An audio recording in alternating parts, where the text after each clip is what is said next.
When the Almighty grants a warrior the authority to alter nature's very rules, what unfolds? Joshua found out the moment he uttered history's most audacious prayer and witnessed creation itself respond. Yet here's the part rarely discussed. This ancient text is brimming with revelations that will astonish you. Strategic psychological tactics from antiquity, a crimson cord that preserved a family line, stale bread that sparked diplomatic upheaval, concealed riches that led to fatalities, colossal warriors who spread terror across lands until an elderly warrior declared no more. Each chapter unveils supernatural tactics, divine reversals, and phenomena beyond rational explanation. This isn't children's religious education. This is unfiltered, pure heavenly authority on display. If you believe you've encountered these accounts previously, brace yourself for a complete paradigm shift. The book of Joshua, presented in a way you've never witnessed, begins right now. Moses had departed. The most exceptional commander Israel had ever witnessed now rested somewhere among the hills of Moab. The entire community now confronted an overwhelming dilemma. Who could possibly step into such massive shoes? Heaven's response arrived with absolute precision. In chapter 1's opening passages, the Almighty addressed Joshua with unmistakable clarity. Moses, who served me, has died. Now, therefore, you along with this entire people, prepare yourselves to cross the Jordan River into the territory I'm about to hand over to them, to the children of Israel. Every location where the sole of your foot treads, I shall grant to you, exactly as I committed to Moses. Joshua, chapter 1, verses 2 and 3. This wasn't a mere suggestion or gradual handoff. This represented divine commissioning in its most unalloyed expression. Joshua had functioned as Moses' aide for multiple decades, observing from behind the scenes while his teacher executed wonder upon wonder. Yet now the Almighty was summoning him to emerge from obscurity and claim center stage. The transfer wasn't merely concerning human governance, it concerned divine power, channeling through a fresh instrument. The Almighty made it intimate and precise. I shall grant you every location where you place your foot. Every stride Joshua would make throughout the promised territory would carry heaven's backing. The commitment stretched further than simple land capture. The Almighty proceeded in verse 4. Your boundaries shall stretch from the wilderness to Lebanon, and from the massive river, the Euphrates, the entire Hittite region, to the Great Sea, toward the sunset. This wasn't modest real estate. The Almighty was transferring to Joshua the title to an empire spanning numerous peoples and nations. Yet perhaps the most striking element of this leadership handover emerged in verse 5. No individual shall withstand you during all your days. Just as I remained with Moses, so shall I remain with you. I shall never abandon you nor leave you behind. The identical divine presence that had divided the Red Sea, supplied manna throughout the wasteland, and spoken from Mount Sinai, now pledged itself personally to Joshua's achievement. This wasn't simply advancement in rank.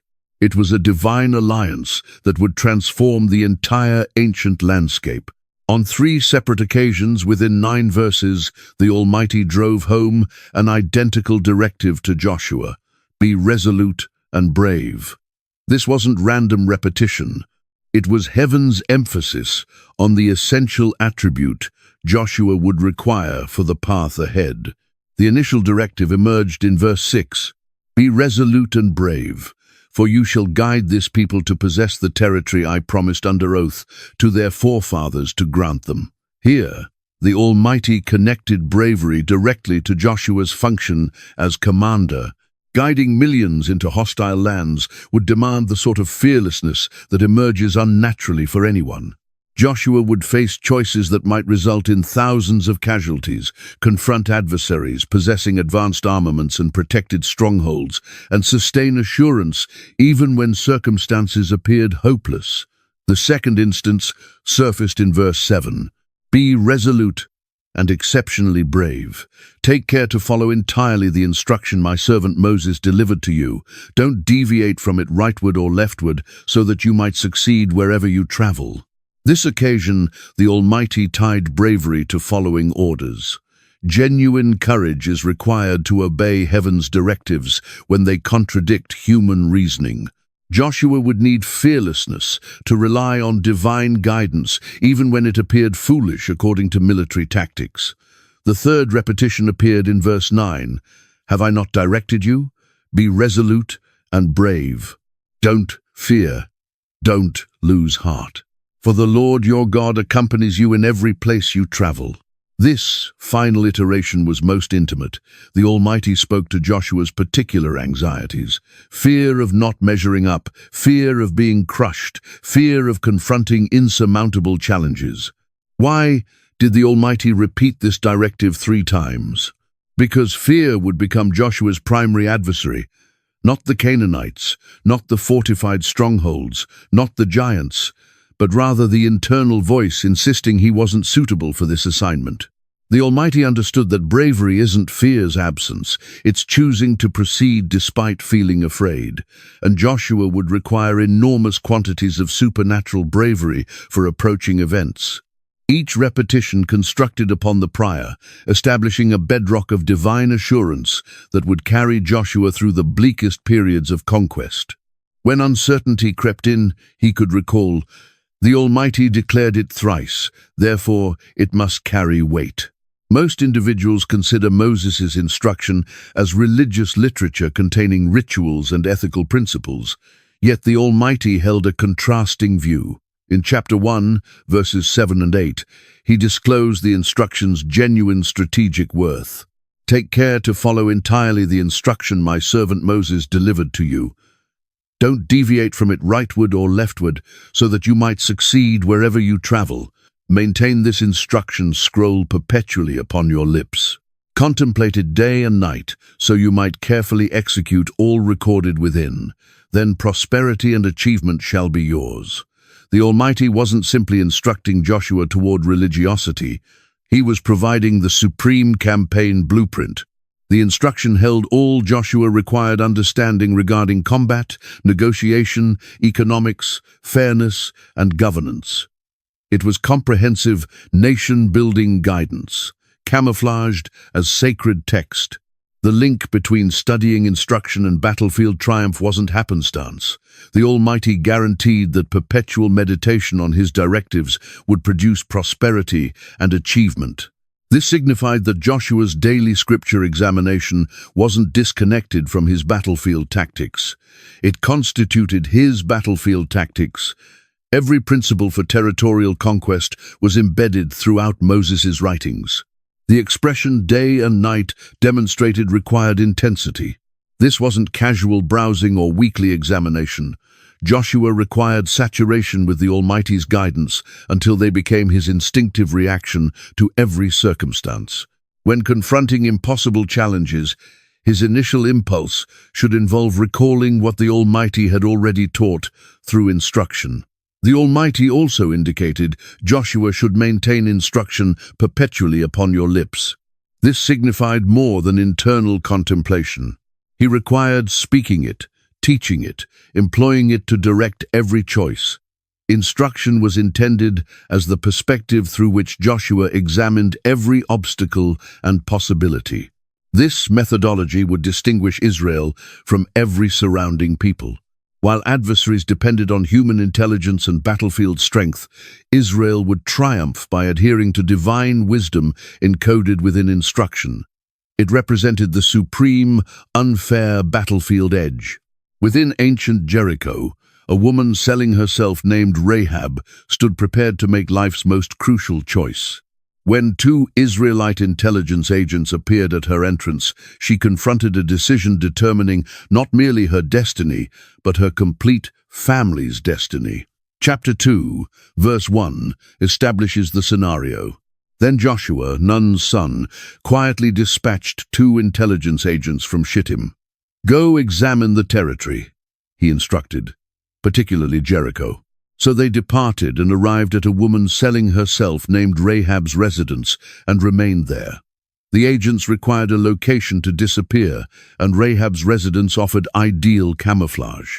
Unfamiliar visitors arriving and departing wouldn't draw notice in her profession, yet Rahab had been observing. She'd caught reports of Israel's Almighty's actions toward Egypt and toward eastern Jordan's rulers. When Jericho's monarch dispatched soldiers capturing the agents, Rahab executed her strategy. Verse 4 discloses her approach. But the woman had seized the two individuals and concealed them. She stated, "Certainly, the individuals approached me, yet I didn't recognize their origin." Her misleading was masterful. In verses 5 and 6, she proceeded, "At twilight, when closing the city entrance became necessary, they departed. I'm uncertain which direction they traveled. Pursue them rapidly, you might overtake them." But she'd transported them upward to the rooftop and concealed them beneath flax stalks she'd arranged on the rooftop. Rahab wasn't simply aiding strangers, she was wagering everything on Israel's Almighty. In verses 9 through 11, she disclosed her reasoning. "I recognize that the Lord has granted you this territory, and that tremendous dread of you has descended upon us, so all dwelling throughout this region are dissolving in terror because of you.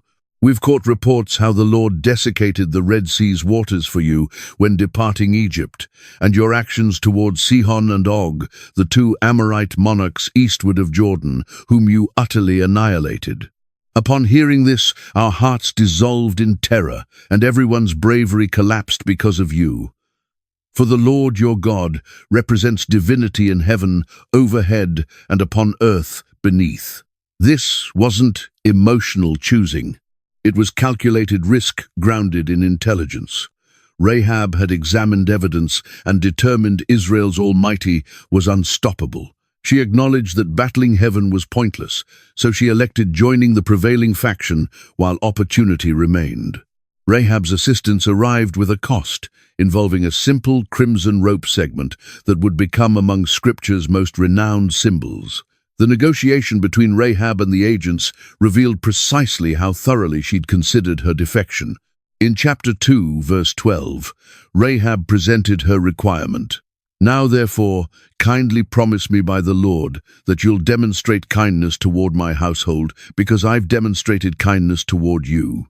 Provide me certain assurance that you'll preserve my father and mother's lives, my siblings, and everyone connected to them, and rescue us from death." The agents acknowledged a reasonable arrangement when presented. Verses 14 and 15 capture their answer. "Our existence for your existence," the individuals assured her. "If you don't reveal our activities, we'll treat you benevolently and truthfully when the Lord delivers us the territory." Then she lowered them through rope via the window, for her residence she occupied formed the city barriers section. Yet the agents weren't concluded with guidance. They provided Rahab extremely particular instructions that would rescue her existence. In verses 18 through 20, they clarified the arrangement. "When entering the territory, you must secure this crimson thread within the window through which you lowered us. And except you've gathered your father and mother, your siblings, and complete household into your residence. Should anyone venture outside your residence into the pathway, their blood shall rest on their individual heads. We won't bear responsibility. Concerning those within the residence with you, their blood shall rest on our head if any hand touches them. Yet if you disclose our activities, we'll release ourselves from the promise you caused us to swear." The crimson thread became Rahab's assurance agreement. Provided it suspended from her window, every Israelite warrior would recognize this residence, sheltered allies, not adversaries. Yet it demanded faith, suspending that rope. Faith that Israelites would maintain their commitment, faith that they'd genuinely conquer the stronghold, and faith that the crimson thread would remain sufficiently visible, rescuing her household amid battle chaos. Verse 21 displays Rahab's instant reaction. "Settled," she responded. "May it exist as you declare." She dismissed them away, and they left, and she secured the crimson thread within the window. Rahab didn't hesitate or reconsider her choice. The thread ascended instantly, identifying her residence as sanctuary within the approaching tempest. The Jordan River stood between Israel and their destiny. During flood period, it was completely impassable. Yet the Almighty had chosen opening a passage through the waters, employing a technique that would test everyone's faith to breaking point. Chapter 3, verse 15, portrays the obstacle. Now, the Jordan reaches flood condition throughout entire harvest period. Yet, immediately as the priests bearing the ark contacted the Jordan and their feet contacted the water's boundary, the water from upstream halted flowing. The timing couldn't have appeared worse from human outlook. The river reached its most elevated and threatening level throughout the complete year. Yet the Almighty's directions to Joshua were exact and absolute. Verses 10 through 13 disclose the divine approach. This demonstrates how you'll recognize the living God dwells among you, and that he'll certainly expel before you the Canaanites, Hittites, Hivites, Perizzites, Girgashites, Amorites, and Jebusites. Observe, the covenant ark of the Lord over all earth shall advance into the Jordan ahead of you. Now, therefore, select 12 individuals from Israel's tribes, one from each tribe. And immediately as the priests bearing the Lord's ark, the Lord over all earth, position feet within the Jordan, its waters flowing downstream shall be severed and accumulate in a mass. The blueprint demanded incredible faith from the priests. They had to advance into raging floodwaters while transporting Israel's most sacred object, the covenant ark. No assurance existed that water would halt until their feet genuinely contacted the riverbed. It was complete commitment or nothing. Verses 16 and 17 capture the wonder. The water from upstream halted flowing. It accumulated in a mass at considerable distance away, at a settlement called Adam, near Zarathan's vicinity. While water flowing downward to the Araba Sea, that is the Salt Sea, was entirely severed. So the people crossed opposite Jericho. The priests bearing the Lord's covenant ark halted within the Jordan's center and remained on waterless ground, while all Israel passed until the complete nation had finished the crossing on waterless ground. This wasn't simply transportation, it was a declaration. The Almighty was announcing to every Canaanite people that identical power that had divided the Red Sea 40 years prior remained functioning and remained devoted to Israel's triumph.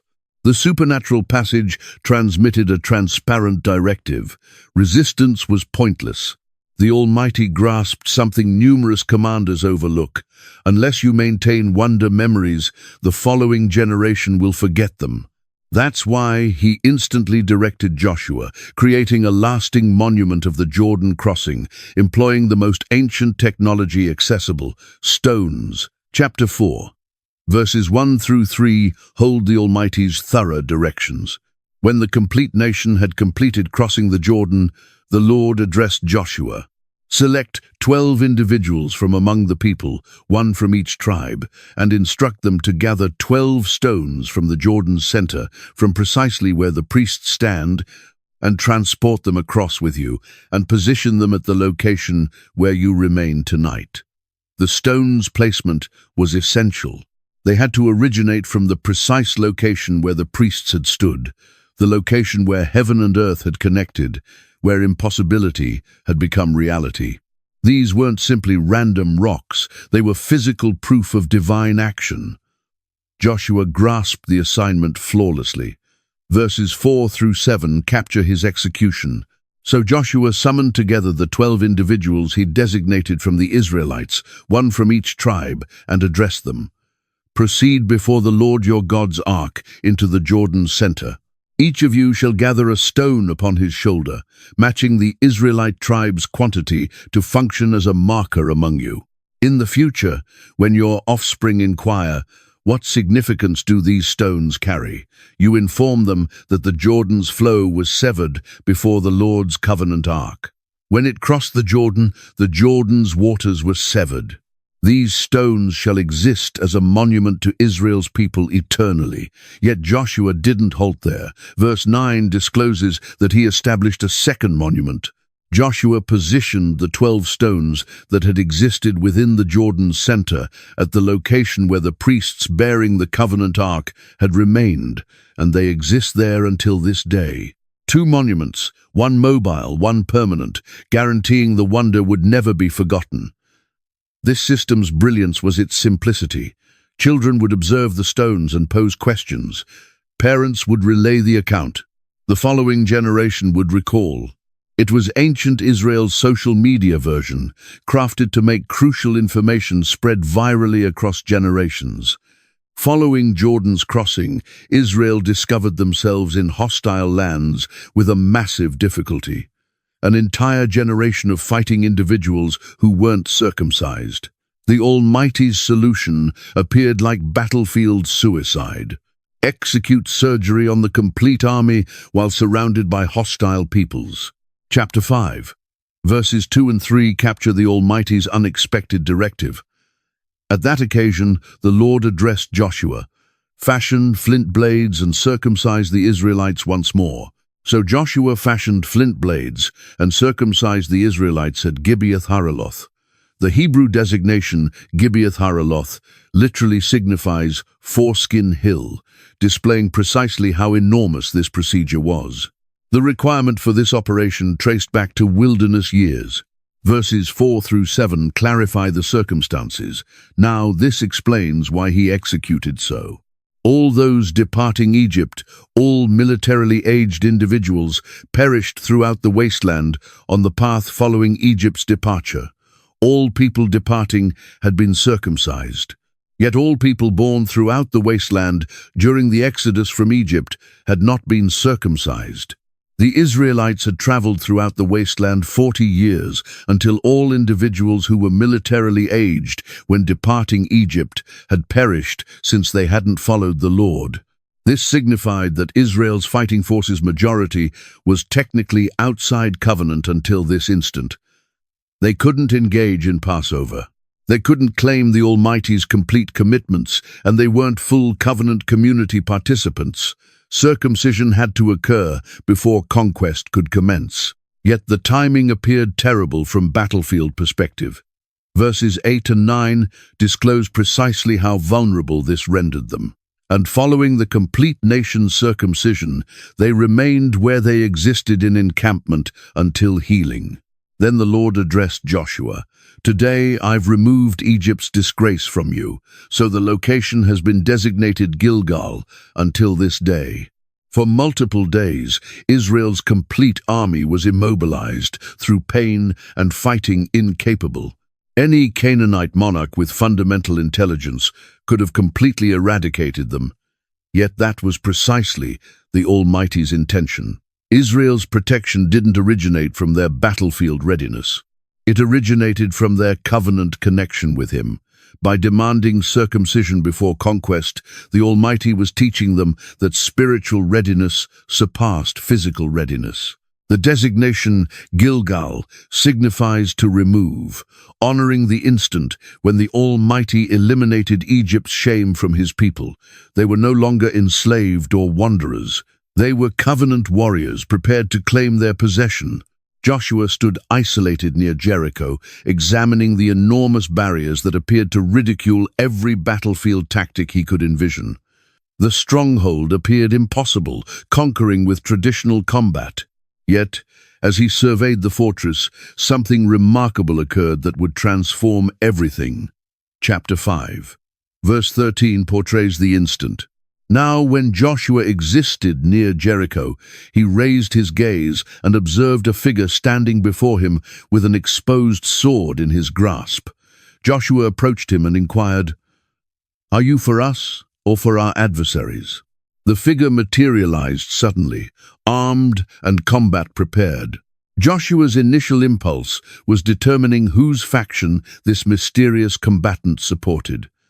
The stranger's answer in verse 14 demolished Joshua's assumptions. "Neither," he responded, "but as the Lord's army commander, I've now arrived." This wasn't a human general proposing to unite with Israel's purpose.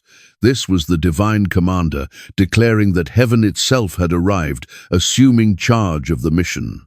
Joshua instantly grasped the significance. The text proceeds. Then Joshua descended face down to the earth in reverence and inquired of him, "What communication does my Lord hold for his servant?" The great battlefield commander acknowledged he no longer functioned as commanding officer.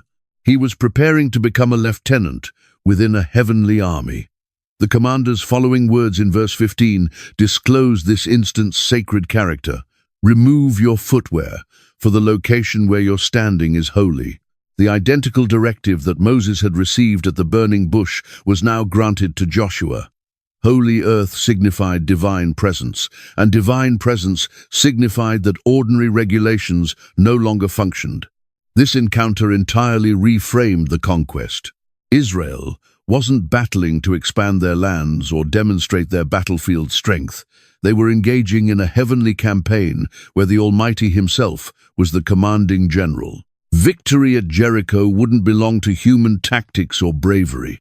It would demonstrate heaven's agenda for the promised territory. Joshua discovered that his function was following directives, not creating tactics. The divine commander had arrived, executing a blueprint that was already flawless. And Joshua's assignment was simply following without questioning. The siege tactics that the Almighty granted Joshua for Jericho contradicted every ancient combat principle. Rather than battering rams, siege platforms, or starvation approaches, the blueprint centered on sound, timing, and supernatural action. Chapter 6, verses 2 and 3 present the divine campaign blueprint. Then the Lord addressed Joshua. "Observe, I've handed Jericho into your grasp, along with its monarch and its fighting individuals. March, surrounding the stronghold once with all armed individuals. Execute this for 6 days." The Almighty spoke concerning victory in completed tense. It was already fulfilled in heaven's dimension, even though barriers still stood on earth. The particular directions in verses 4 and 5 disclose this combat's unique character. Have 7 priests transport ram horn trumpets before the ark. On the 7th day, march surrounding the stronghold 7 occasions with the priests sounding the trumpets. When you hear them blast a prolonged sound on the trumpets, have the complete army release a tremendous shout. Then the stronghold's barrier shall crumble, and the army shall ascend, everyone directly inward. This tactic made zero battlefield logic whatsoever. Armies don't overcome protected strongholds by walking circles and creating noise. Yet, the Almighty was demonstrating that his techniques function on entirely contrasting principles than human combat.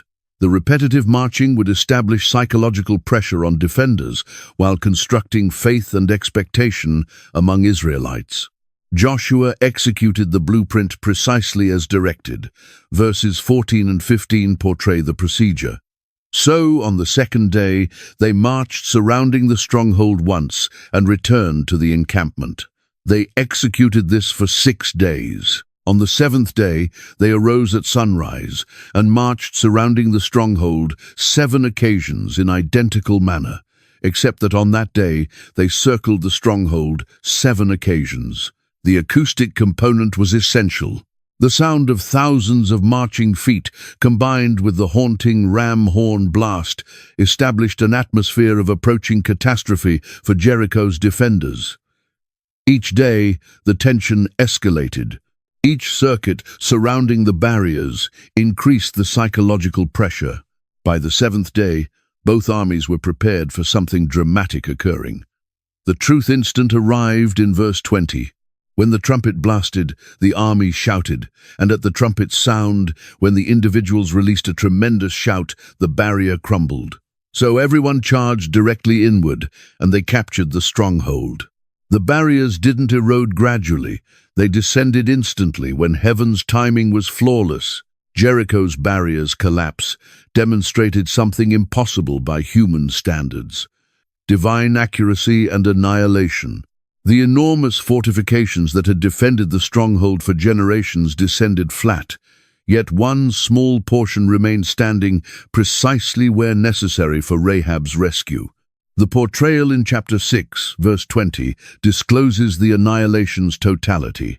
The barrier crumbled. So everyone charged directly inward. The Hebrew expression suggests that barriers descended outward and downward, establishing ramps that permitted the Israelite army charging directly into the stronghold from every direction simultaneously. This wasn't a breach in one portion. It was complete structural collapse. Yet amid this total demolition, one residence remained intact. Verses 22 and 23 capture the miraculous preservation. Joshua addressed the two individuals who had examined the territory. Proceed into the prostitute's residence and extract her and everyone connected to her, matching your promise to her. So the young individuals who had executed the examining proceeded inward and extracted Rahab, her father and mother, her siblings, and everyone connected to her. They extracted her complete household and positioned them in a location outside Israel's encampment. The engineering impossibility of this selective annihilation discloses divine management over physical forces. Enormous stone barriers, weighing thousands of tons, descended perfectly flat, except for the exact portion where Rahab had suspended the crimson thread. The identical power that produced the collapse also maintained the one structure that required surviving. Verse 24 portrays the complete annihilation of everything else. Then they incinerated the complete stronghold and everything within.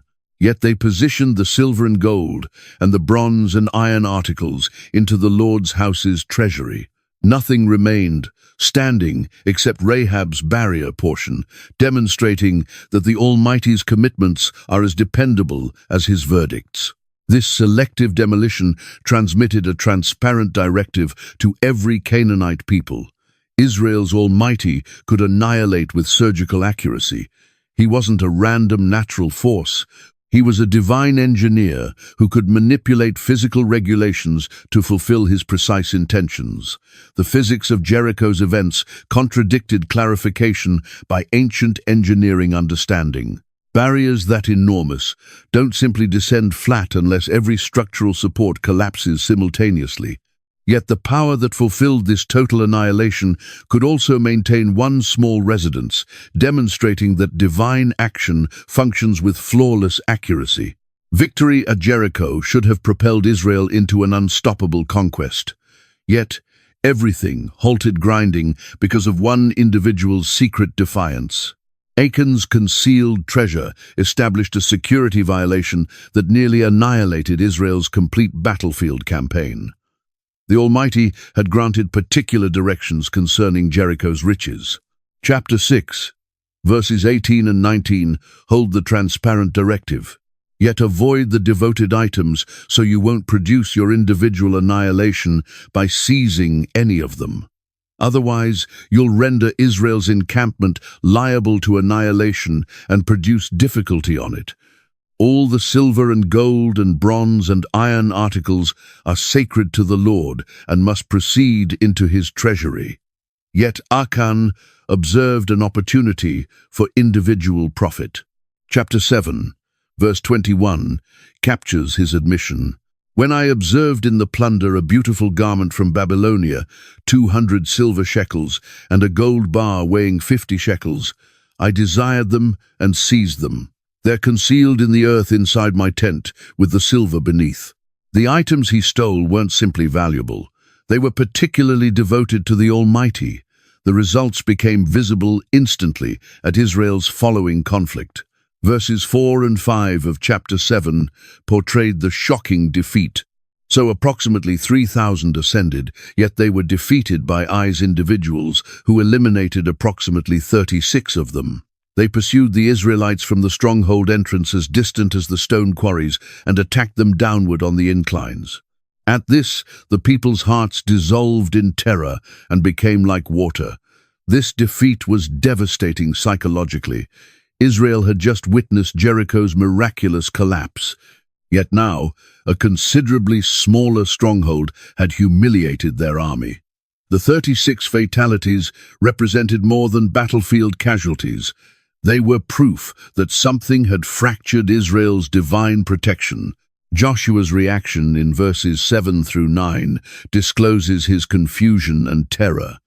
Alas, sovereign Lord, why did you ever transport this people across the Jordan to hand us over to the Amorites to annihilate us? If only we'd been satisfied remaining on the Jordan's opposite side. Pardon your servant, Lord. What can I declare now that Israel has been defeated by its adversaries? The Canaanites and the region's other people will catch reports concerning this, and they'll surround us and eliminate our designation from the earth. What then will you execute for your individual great designation? The Almighty's response was instant and direct. Verse 11 clarifies the difficulty Israel has violated. They've broken my covenant, which I directed them maintaining. They've seized some devoted items. They've stolen. They've deceived. They've positioned them with their individual possessions. The corporate results of individual defiance had infected the complete nation. The defeat at Ai compelled Israel, confronting a harsh reality. The Almighty's presence didn't guarantee victory if his directives were disregarded. Yet, once the violation was addressed, the lessons discovered from this collapse would transform Israel's battlefield methodology forever. Following Achan's execution eliminated the spiritual obstacle, the Almighty granted Joshua a second opportunity at Ai. Chapter 8, verse 1 holds his reassurance. Then the Lord addressed Joshua, "Don't fear. Don't lose heart. Gather the complete army with you and ascend and assault Ai, for I've handed into your grasp Ai's monarch, his people, his stronghold, and his territory." Yet this occasion, the tactics would be entirely contrasting. Verse 2 discloses the Almighty's fresh methodology.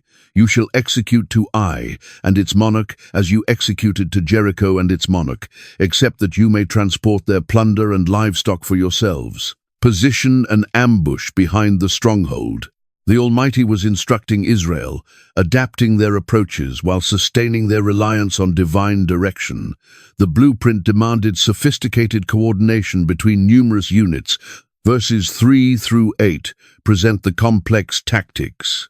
So Joshua and the complete army mobilized to assault Ai. He selected 30,000 of his finest fighting individuals and dispatched them out at night with these directives. Listen thoroughly. You're to position an ambush behind the stronghold. Don't proceed very distant from it. All of you remain alert. I and all those with me shall advance on the stronghold. And when the individuals emerge against us, as they executed previously, we shall escape from them. They'll pursue us until we've attracted them away from the stronghold, for they'll declare, "They're escaping from us as they executed previously." So when we escape from them, you're to arise from ambush and capture the stronghold. The Lord your God shall grant it into your grasp. When you've captured the stronghold, ignite it. This blueprint demanded Israel appearing weak and defeated, deliberately activating their adversary's assurance. It was psychological combat, combined with tactical brilliance. The army that escaped from Ai, the initial occasion, would now employ that defeat as attraction for a devastating snare. The execution was flawless. Verses 14 through 17 portray the deception's triumph. When Ai's monarch observed this, he and all the stronghold's individuals hurried outward early in the morning to encounter Israel in conflict at a certain location overlooking the Arabah. Yet he didn't recognize that an ambush had been positioned against him behind the stronghold. Joshua and all Israel permitted themselves being pushed backward before them, and they escaped toward the wasteland. All Ai's individuals were summoned to pursue them, and they pursued Joshua and were attracted away from the stronghold. Not an individual remained in Ai or Bethel who didn't pursue Israel. They abandoned the stronghold exposed and proceeded in pursuit of Israel. The victory that followed was total. Verses 24 through 26 capture the complete annihilation. When Israel had completed eliminating all Ai's individuals in the fields and throughout the wasteland where they'd pursued them, and when every one of them had been struck with the sword, all Israelites returned to Ai and eliminated those within it. 12,000 individuals, both genders, descended that day, all Ai's people. For Joshua didn't retract the hand that extended his javelin until he'd annihilated all who resided in Ai. The location where Achan perished became designated as Achor Valley, the difficulty valley. Yet, what commenced as Israel's greatest catastrophe became the bedrock for their most remarkable victories. The Almighty's technique of addressing violation established a protocol that would prevent future security violations. Chapter 7, verses 24 through 26, portray justice's execution. Then Joshua, together with all Israel, seized Achan, Zerah's son, the silver, the gold, the garment, his sons and daughters, his cattle, donkeys and sheep, his tent, and everything he possessed to Achor Valley. Joshua declared, "Why have you produced this difficulty on us? The Lord shall produce difficulty on you today." Then all Israel executed him with stones, and following they'd executed the remainder with stones, they incinerated them. Over Achan, they accumulated a massive rock pile, which remains until this day. Then the Lord reversed from his intense anger. This punishment's severity shocked everyone. Achan's complete household perished with him, and all his possessions were annihilated. The communication was unmistakable. Concealed defiance impacts more than simply the individual. Secret violations hold public results that can annihilate complete communities. Yet the instant outcome was the Almighty's blessings restoration. The immediately following verse, chapter 8, verse 1, displays the transformation. Then the Lord addressed Joshua, "Don't fear, don't lose heart. Gather the complete army with you, and ascend and assault Ai. For I've handed into your grasp Ai's monarch, his people, his stronghold, and his territory." Terror and discouragement were replaced with divine assurance and transparent direction. Achor Valley became a monument to defiance's cost, yet also to restoration's possibility. The rock pile over Achan's grave functioned as a lasting reminder that the Almighty's holiness required complete following, particularly from commanders and representatives of his people. This experience established fresh protocol for Israel's battlefield operations. From this point forward, Joshua would never assume that prior victories guaranteed future triumph. Each conflict would demand fresh consultation with the Almighty and thorough examination of the army's spiritual state.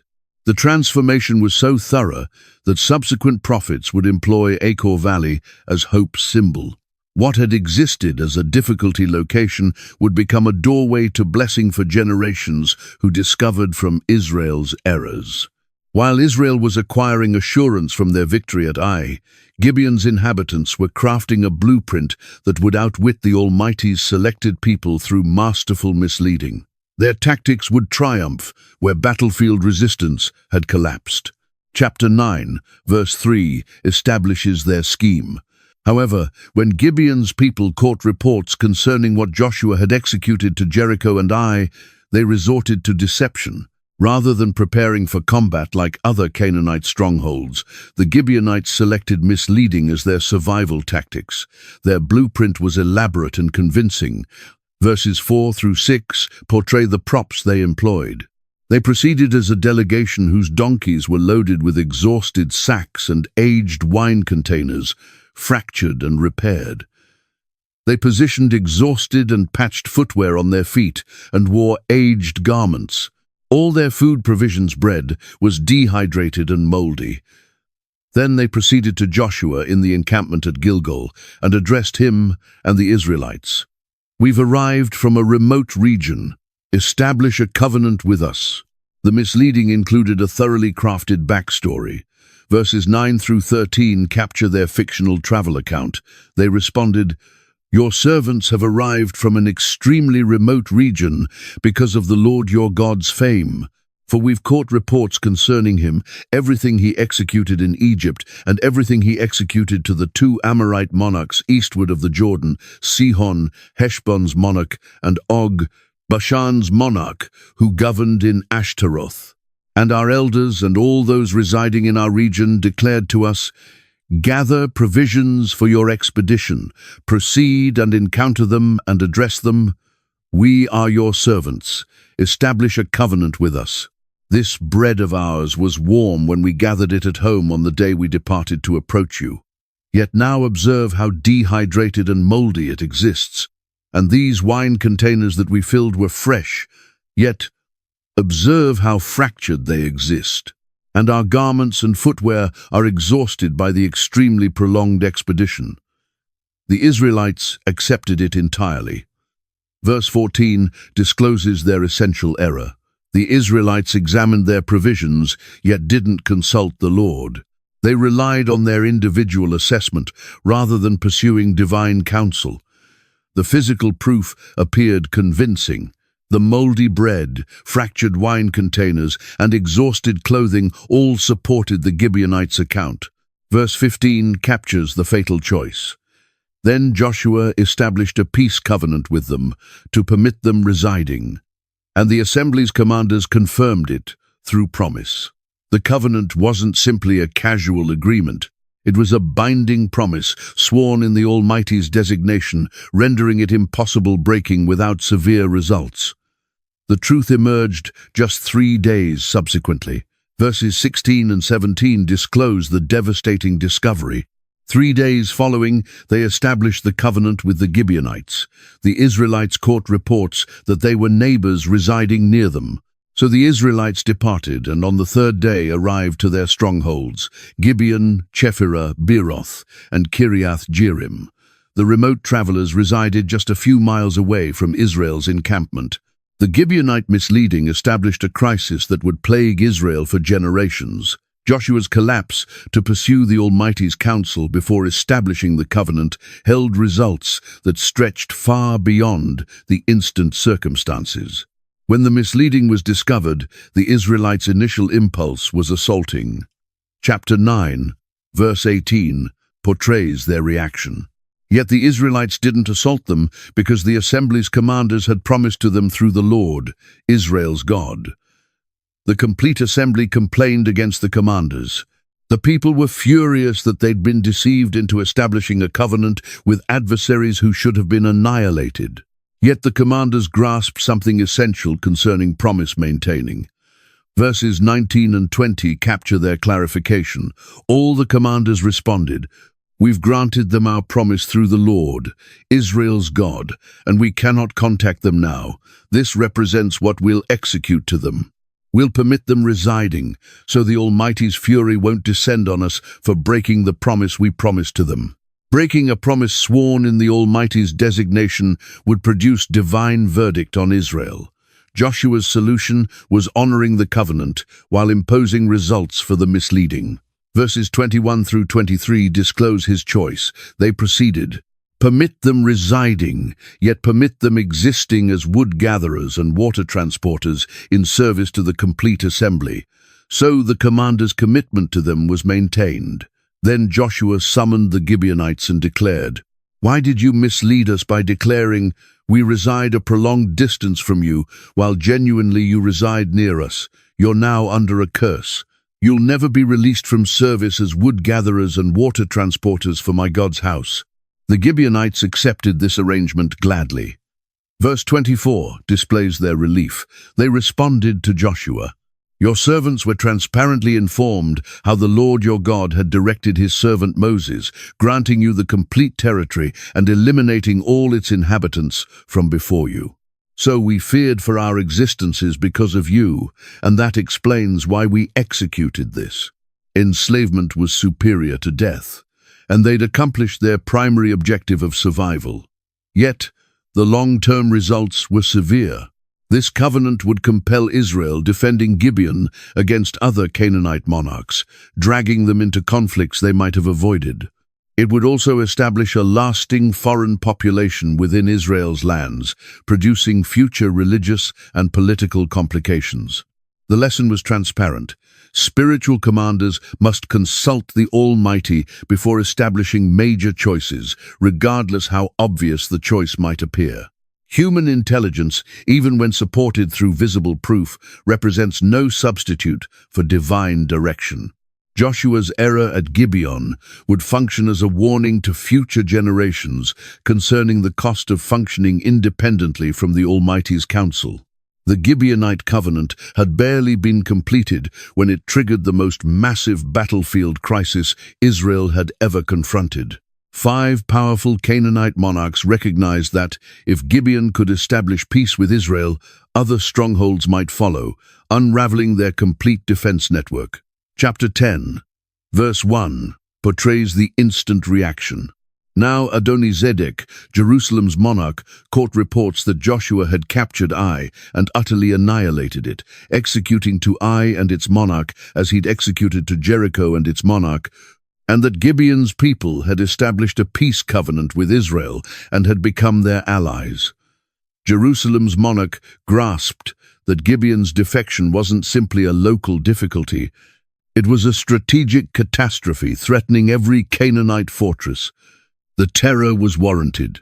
Verse 2 discloses why Gibeon's surrender was so significant. He and his people were extremely alarmed at this, because Gibeon was a crucial stronghold, like one of the royal strongholds. It was more massive than Ai, and all its individuals were skilled fighters. If a major battlefield power like Gibeon couldn't resist Israel, what hope did smaller strongholds possess? Adoni-Zedek's solution was establishing an overwhelming coalition. Verses 3 and 4 capture his urgent communication to neighboring monarchs. So Adoni-Zedek, Jerusalem's monarch, appealed to Hoham, Hebron's monarch, Piram, Jarmuth's monarch, Japhia, Lachish's monarch, and Debir, Eglon's monarch. "Ascend and assist me assaulting Gibeon," he declared, "because it has established peace with Joshua and the Israelites." This wasn't simply a punitive raid. It was a coordinated effort, annihilating Gibeon as an example to other strongholds considering surrender. The reaction was instant and enormous. Verse 5 displays the threat's magnitude. Then the 5 Amorite monarchs, Jerusalem's, Hebron's, Jarmuth's, Lachish's, and Eglon's monarchs, united forces. They mobilized with all their troops and assumed positions against Gibeon and assaulted it. This represented southern Canaan's combined battlefield strength, all concentrated on annihilating Israel's newest ally. The assault positioned Israel in an impossible situation. They were bound through covenant, defending Gibeon. Yet confronting this coalition signified battling the most massive army they'd ever encountered. The Gibeonites dispatched an urgent communication captured in verse 6. The Gibeonites then transmitted word to Joshua in the encampment at Gilgal. "Don't abandon your servants.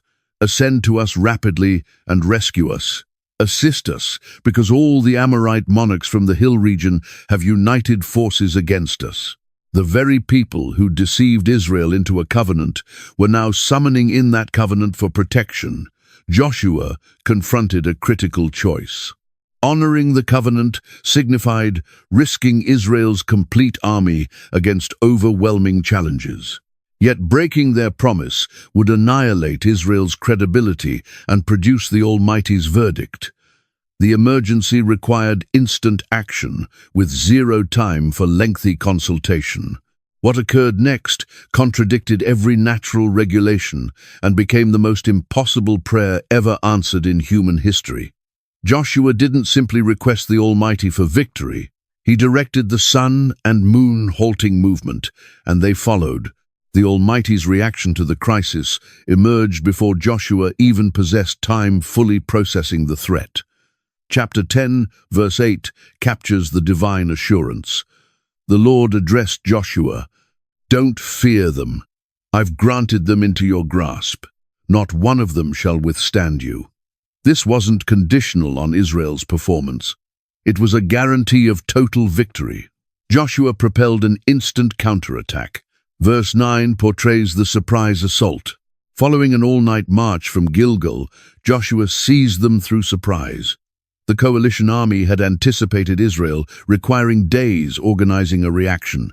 Yet Joshua's forces materialized at sunrise, catching the adversary entirely unprepared. The initial assault was devastating. Verse 10 discloses the Almighty's direct participation.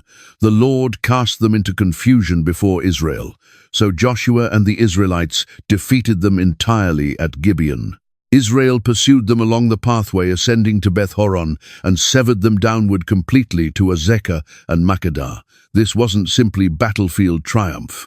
It was divine action that transformed a massive adversary army into a panicked crowd. Yet, as the day advanced, Joshua recognized they required more time completing the victory. The escaping adversaries were fleeing under approaching darkness's cover, and permitting them regrouping would waste this unprecedented opportunity. That's when Joshua presented the most audacious prayer request in battlefield history. Verses 12 and 13 capture the impossible instant. On the day the Lord granted the Amorites over to Israel, Joshua addressed the Lord in Israel's presence. Sun, halt over Gibeon, and you, moon, over Achor Valley. So the sun halted, and the moon ceased until the nation avenged itself on its adversaries. Joshua didn't whisper this prayer privately. He shouted it before the complete army, requesting the Almighty overriding physics regulations. The universe followed. Verse 13 proceeds. The sun ceased in the sky's center and delayed descending approximately a complete day.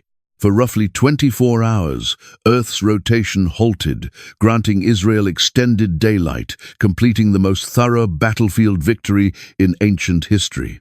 The text emphasizes this wonder's uniqueness in verse 14. There's never existed a day resembling it previously or subsequently, a day when the Lord listened to a human individual. Surely the Lord was battling for Israel. This wasn't simply an answered prayer. It was the Almighty bending natural regulations to fulfill his intentions through human alliance.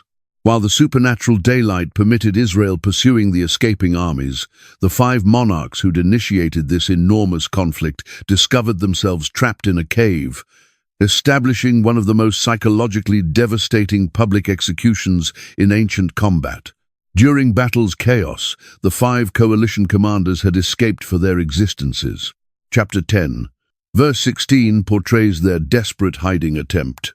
Now the 5 monarchs had escaped and concealed in the cave at Makkedah. These individuals who directed thousands of soldiers were now cowering in darkness, hoping escaping the catastrophe they'd established. Yet their hiding location was rapidly discovered. Verse 17 captures the report. When Joshua was informed that the 5 monarchs had been discovered concealing in the cave at Makkedah, the news contacted Joshua while he still directed the adversary army's pursuit, granting him an opportunity transforming battlefield victory into psychological dominance. Joshua's reaction disclosed his strategic thinking. Verse 18 displays his priorities. He declared, "Transport massive rocks upward to the cave's opening and position individuals there guarding it." Rather than instantly executing the monarchs, Joshua sealed them in their hiding location while proceeding the battlefield operation. The psychological torture of waiting in darkness would form their punishment segment. The pursuit proceeded with devastating outcomes. Verses 19 and 20 capture Israel's victory's completeness. Yet don't halt. Pursue your adversaries. Assault them from behind, and don't permit them contacting their strongholds, for the Lord your God has granted them into your grasp. So Joshua and the Israelites defeated them entirely. Yet a few survivors managed contacting their protected strongholds. When the battlefield campaign was completed, Joshua returned, addressing the trapped monarchs. Verse 22 holds his dramatic directive. Joshua declared, "Expose the cave's opening and extract those 5 monarchs outward to me." The instant had arrived for the public demonstration that would terrorize every remaining adversary in Canaan. The execution was thoroughly orchestrated for maximum psychological impact. Verses 24 through 26 portrayed the humiliation ritual. When they'd transported these monarchs to Joshua, he summoned all Israel's individuals and addressed the army commanders who'd arrived with him. "Approach here and position your feet on these monarchs' necks." So they approached forward and positioned their feet on their necks. Joshua addressed them. "Don't fear, don't lose heart, be resolute and brave. This represents what the Lord shall execute to all adversaries you're preparing to battle." Following this, Joshua executed the monarchs to death and displayed their bodies on 5 poles, and they were abandoned, suspended on the poles until evening.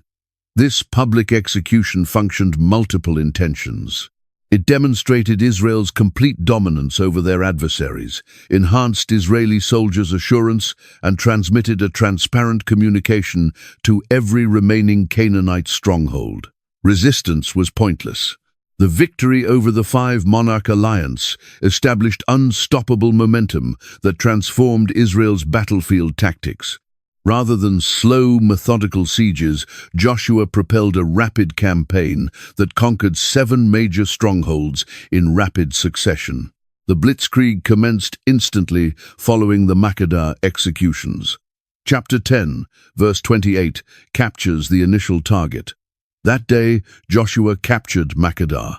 He positioned the stronghold and its monarch to the sword and utterly annihilated everyone within. He abandoned 0 survivors, and he executed to Makkedah's monarch as he'd executed to Jericho's monarch.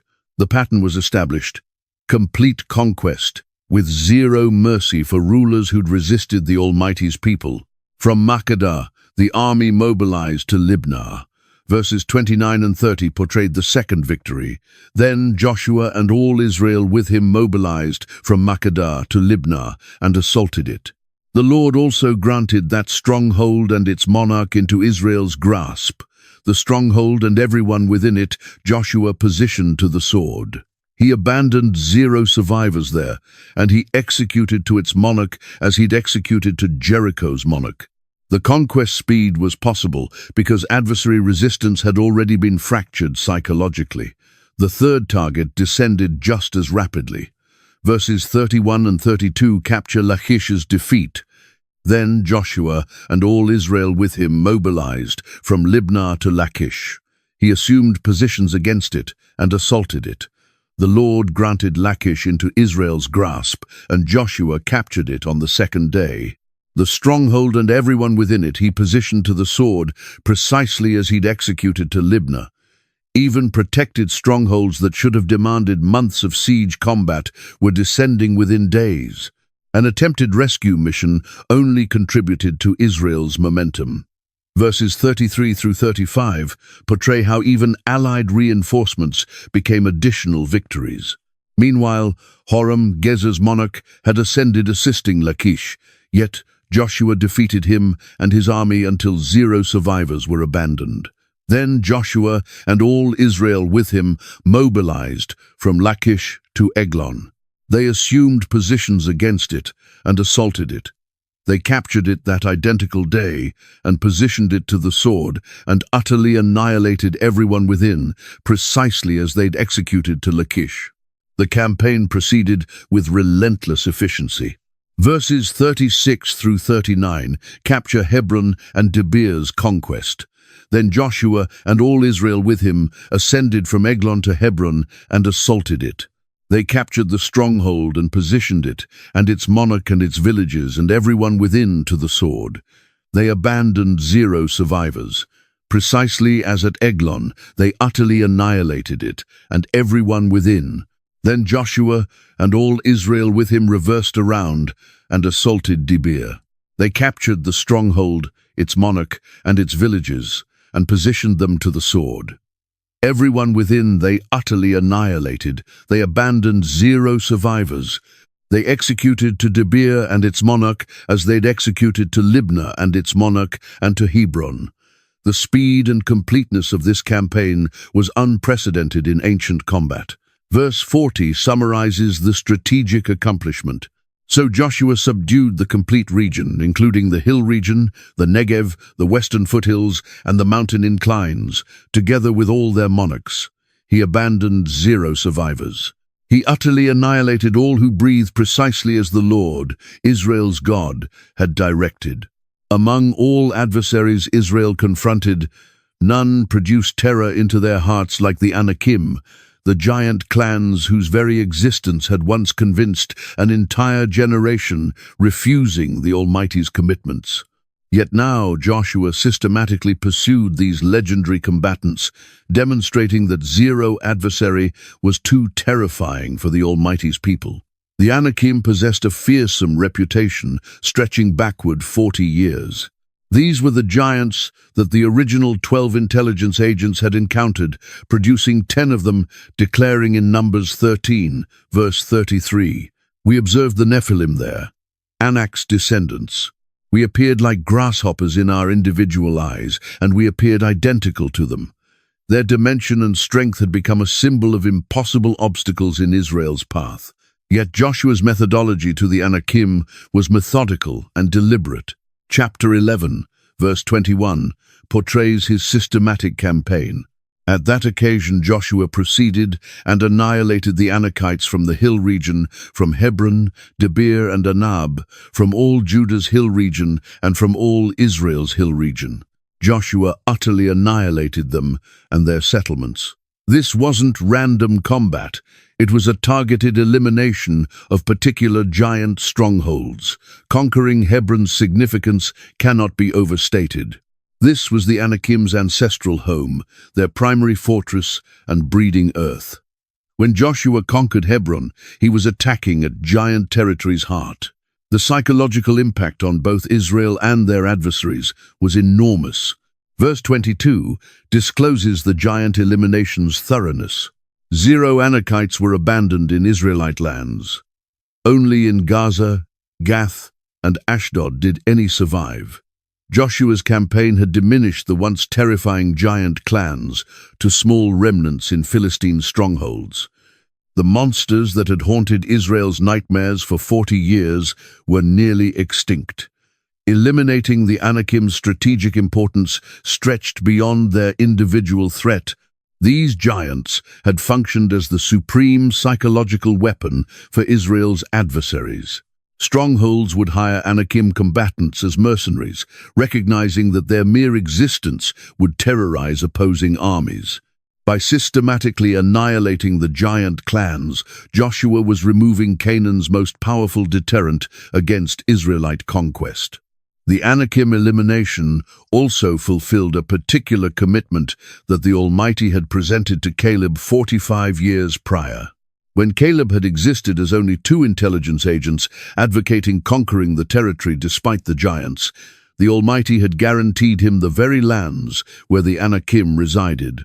Now Joshua was making favorable on that ancient commitment, demonstrating that the Almighty's word remains dependable regardless how much time passes.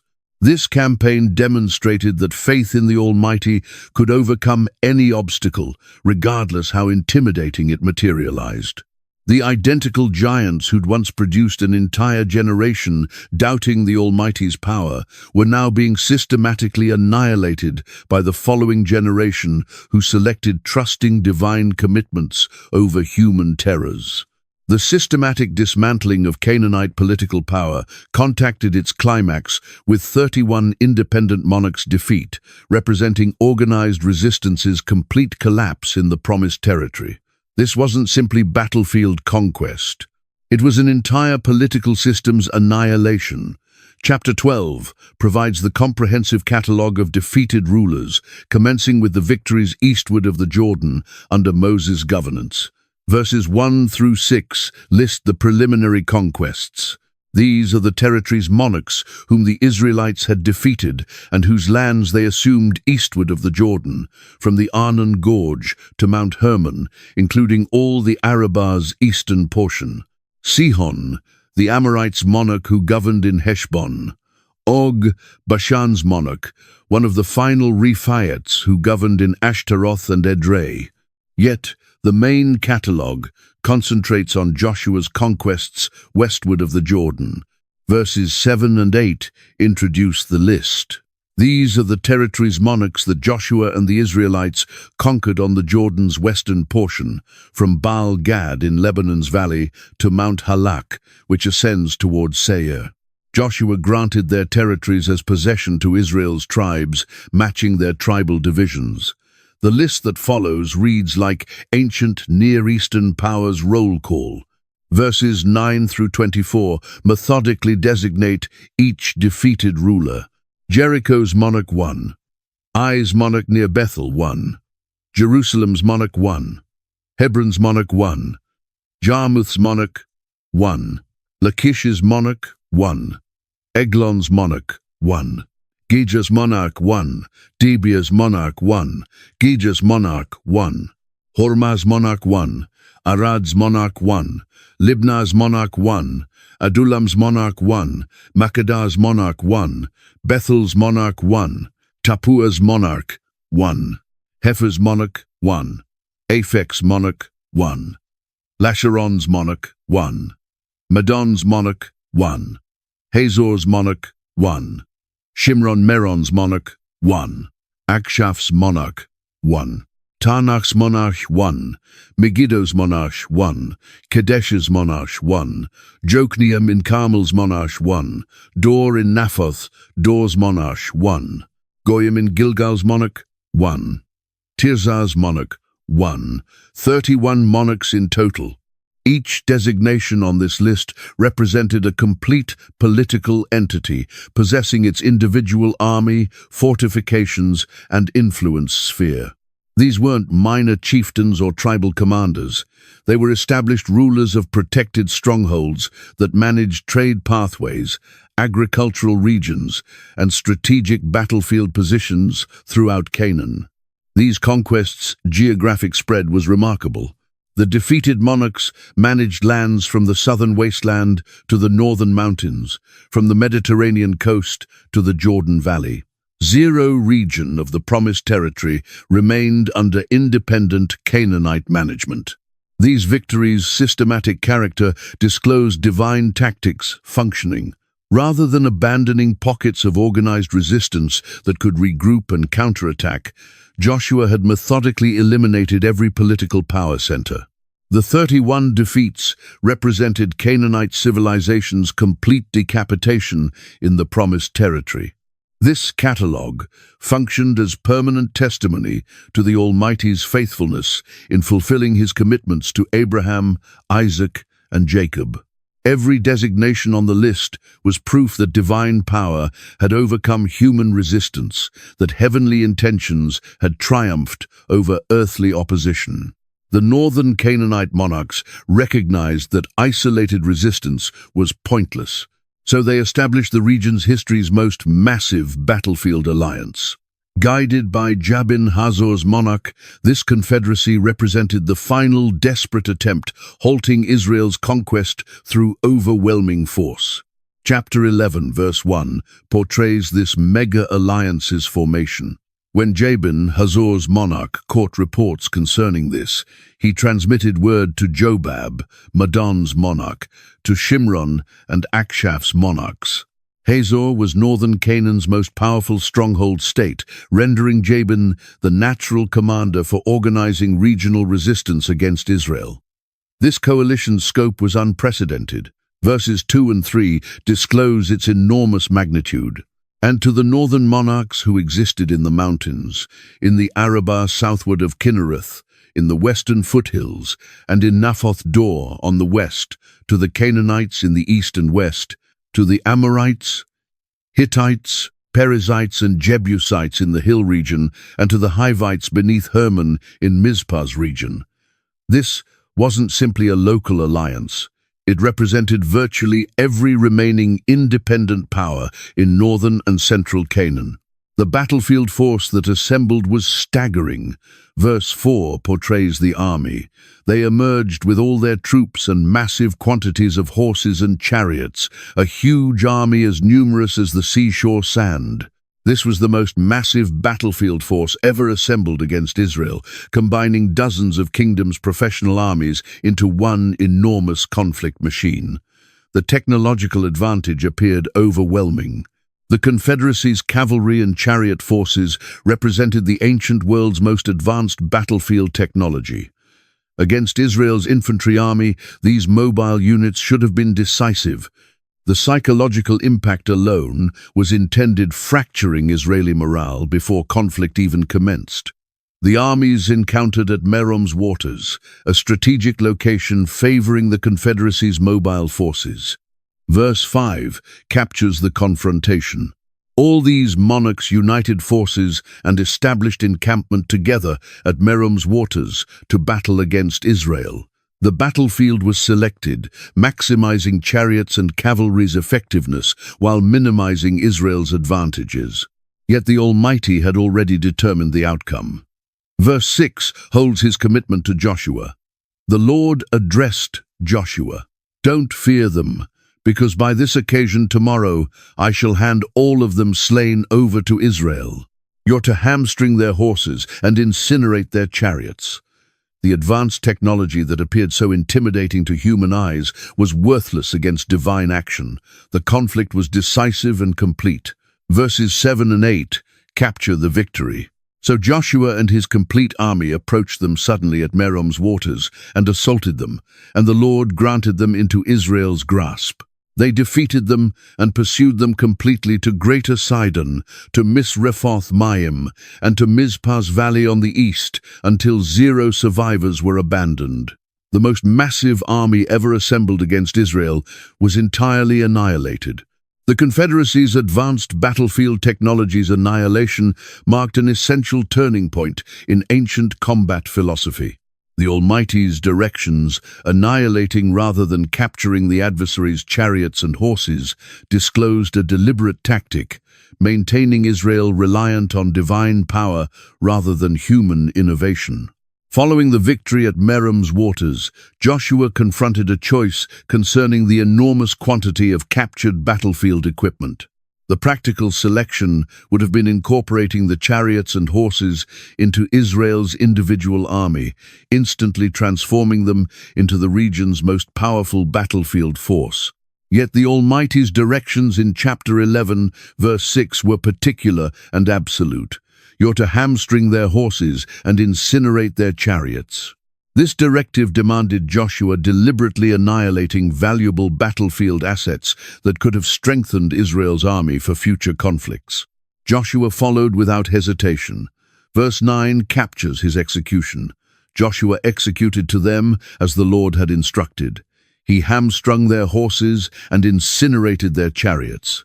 The systematic annihilation of advanced technology demonstrated that Israel's victories originated from divine power, not superior equipment. Hamstringing horses was particularly significant.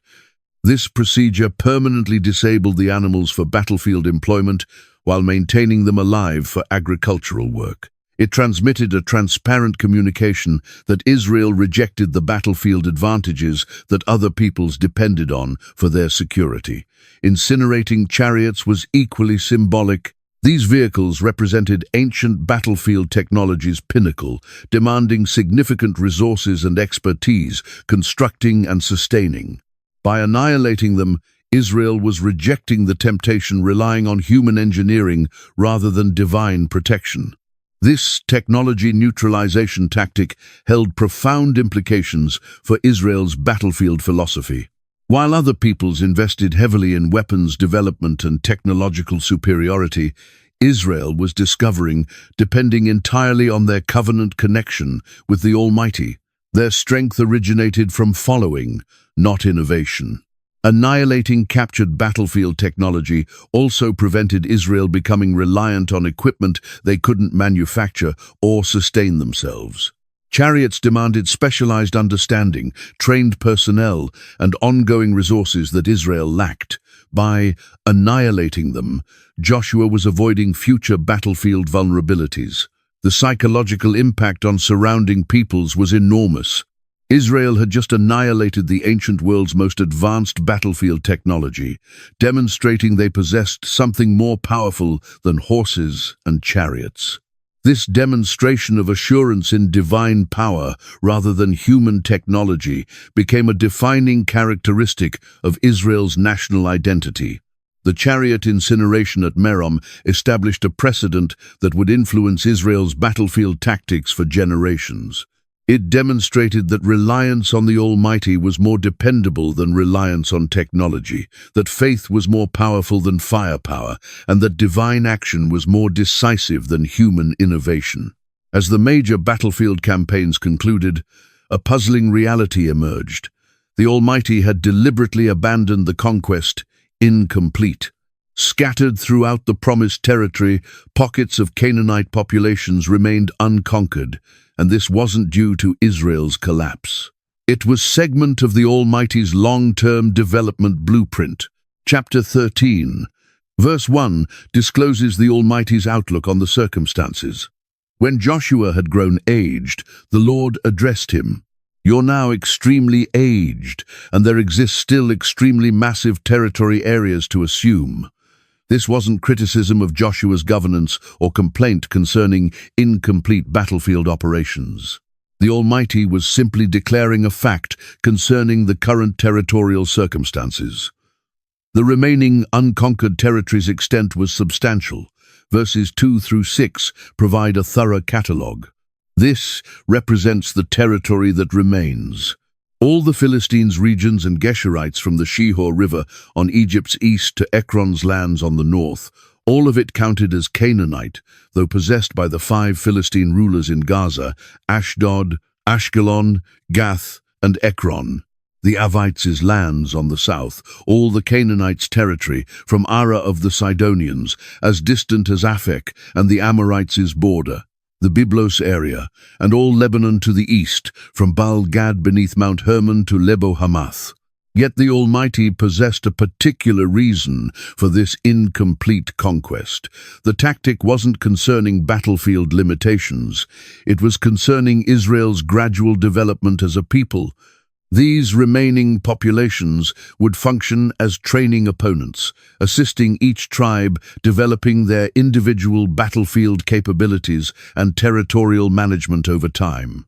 The divine blueprint also included a commitment for future completion. Verse 6 holds the Almighty's dedication. Concerning all the mountain region's inhabitants, from Lebanon to Misrephoth-Maim, that is all the Sidonians, I myself shall expel them before the Israelites. Ensure allocating this territory to Israel for possession as I've directed you. The conquest would proceed, yet at the Almighty's timing and through each tribe's individual efforts. This incomplete conquest functioned multiple intentions in Israel's national development. It prevented them becoming complacent following their initial victories, sustained their reliance on the Almighty for ongoing triumph, and guaranteed that each generation would have to actively claim their possession rather than simply inheriting completed lands. The tactic also disclosed the Almighty's understanding of human character and organizational capacity.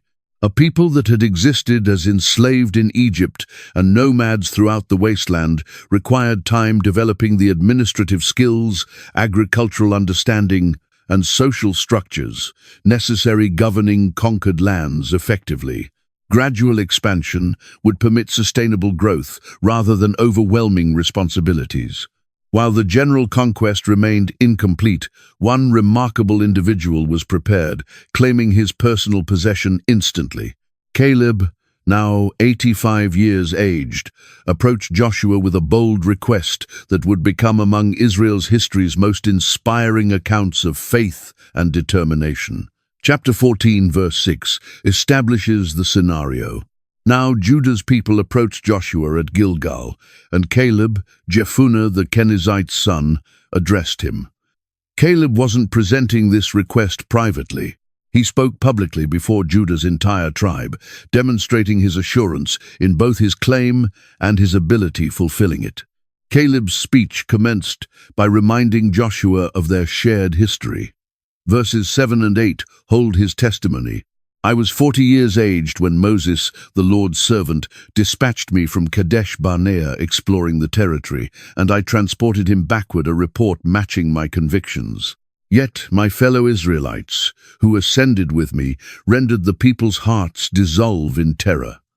I, however, followed the Lord my God wholeheartedly. This wasn't boasting. It was establishing the foundation for his current request. The commitment Caleb was claiming dated backward 45 years. Verse 9 captures Moses' original dedication.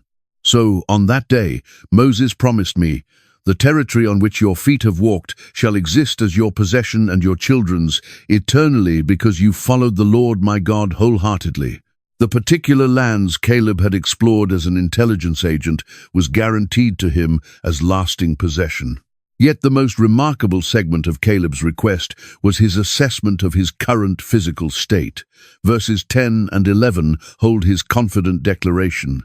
Now then, precisely as the Lord guaranteed, he's maintained me alive for 45 years since the occasion he declared this to Moses, while Israel traveled throughout the wasteland. So here I exist today, 85 years aged. I'm still as resolute today as the day Moses dispatched me outward. I'm precisely as vigorous to proceed outward to conflict now as I was then. Caleb's particular request was for the most challenging lands accessible. Verse 12 discloses his bold selection.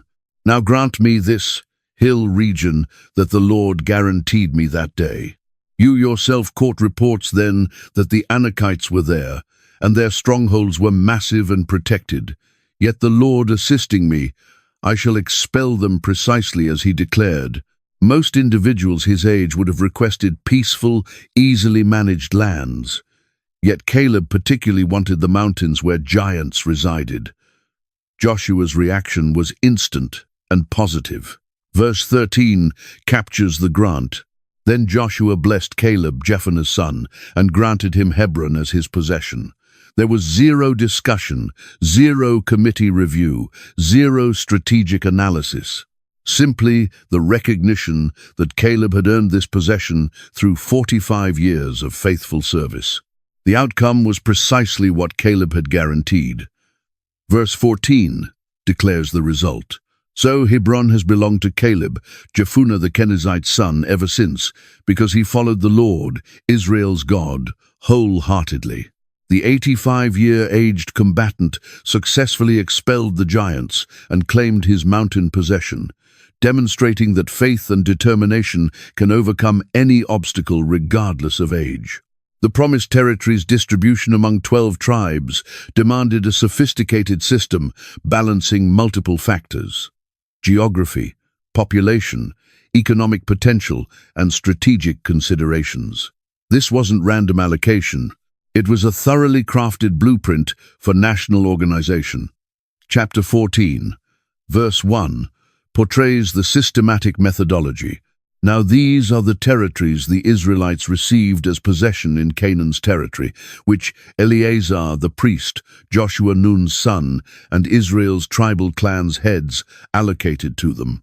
The distribution procedure involved both religious and battlefield governance, guaranteeing that spiritual and practical considerations were properly balanced. The mathematical foundation was established through divine directive. Verse 2 clarifies the technique. Their possessions were designated through lot to the 9½ tribes, as the Lord had directed through Moses. Employing lots wasn't gambling. It was a recognized technique for determining the Almighty's will in crucial choices. This eliminated human favoritism and political maneuvering from the allocation procedure. The baseline for distribution had been established during wilderness years. Numbers 26 had established that tribal possession would be proportional to population dimension, with more massive tribes receiving more lands and smaller tribes receiving less. This guaranteed that each household would possess adequate territory for agricultural development and economic sustainability. Geographic considerations also played an essential function in the blueprint. Coastal tribes would possess access to maritime trade and fishing. Mountain tribes would manage strategic passes and defensive positions. Valley tribes would enjoy fertile agricultural territory. Border tribes would function as buffers against foreign invasion. Each location offered contrasting advantages and responsibilities. The possession system established a balance between tribal autonomy and national unity. Each tribe would govern its individual lands, matching Moses' instruction, yet all would remain segment of the more massive covenant community.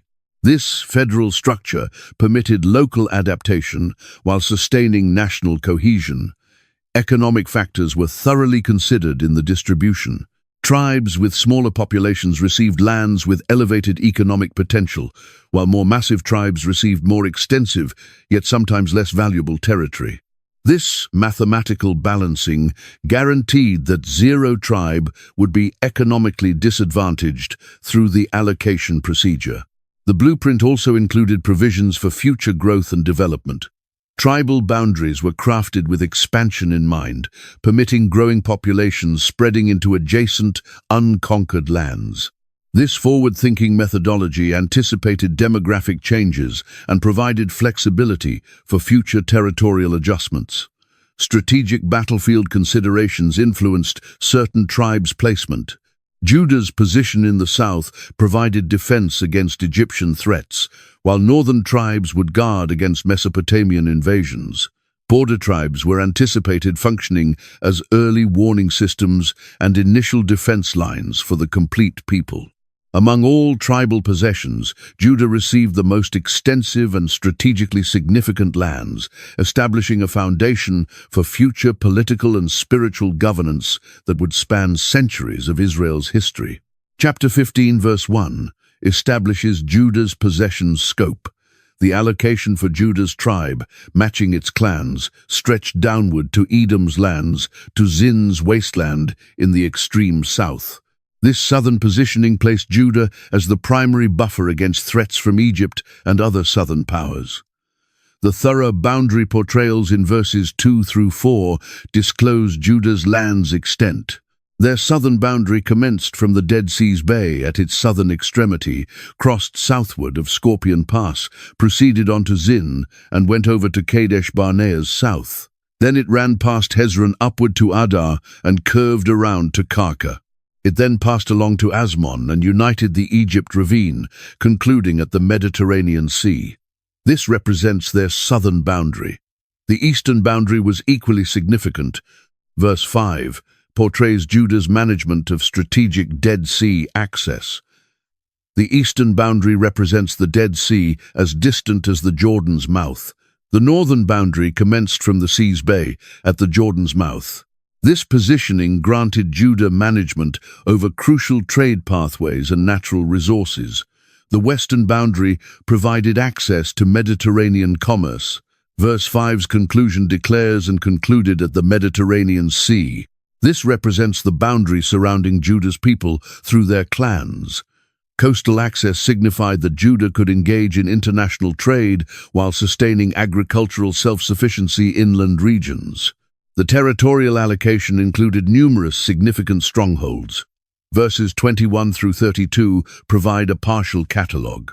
Judah's tribe's southernmost settlements in the Negev toward Edom's boundary were Kabzeel, Eder, Jagur, Kinnah, Dimona, Adadah, Kedesh, Hazor, Ithnan, Ziph, Telem, Bealoth, Hazor Hadattah, Kerioth Hezron, that is Hazor, Amam, Shema, Moladah, Hazar, Gaddah, Heshmon, Beth-Pelet, Hazar Shual, Beersheba, Biziothia, Baalah, Eim, Ezem, Eltolad, Kesil, Hormah. Each stronghold represented economic and battlefield assets that strengthened Judah's position. The possession also included Jerusalem, though this essential stronghold remained unconquered initially. Verse 63 acknowledges this incomplete occupation. Judah couldn't expel the Jebusites residing in Jerusalem. Until this day, the Jebusites reside there with Judah's people. This temporary limitation would eventually be resolved under David's governance. Judah's territorial supremacy wasn't simply concerning dimension. It was concerning strategic positioning that would support future national governance.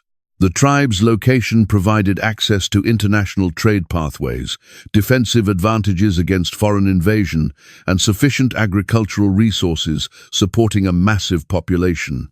This territorial foundation would enable Judah emerging as Israel's dominant tribe and provide the royal line that would ultimately produce the Messiah. The allocation of lands to Joseph's two sons established a unique circumstance in Israel's tribal structure. Rather than receiving one possession like the other Jacob's sons, Joseph received a double portion through Ephraim and Manasseh. Yet this blessing also generated complex territorial politics that would influence Israel's future.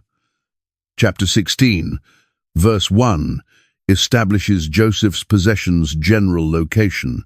The allocation for Joseph commenced at the Jordan eastward of Jericho's waters and ascended from there through the wasteland into Bethel's hill region. This central positioning placed Joseph's descendants in some of the promised territory's most fertile and strategically crucial lands. Ephraim's land's particular boundaries are detailed in verses 5 through 10. This was Ephraim's lands, matching its clans. The boundary of their possession went from Ataroth Adar in the east to Upper Beth Horon on the west. From there, it proceeded toward the sea. From Mikmethath on the north, it curved eastward to Tanath Shiloh, passing through it to Genoa on the east.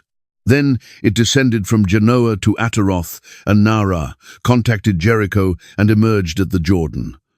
From Tappuah, the border proceeded westward to the Kana ravine and concluded at the Mediterranean Sea. This was Ephraim's tribe's possession, matching their clans. It also included all the settlements and their villages that were designated aside for the Ephraimites within Manasseh's possession. Manasseh's possession was more complex, spanning both Jordan sides.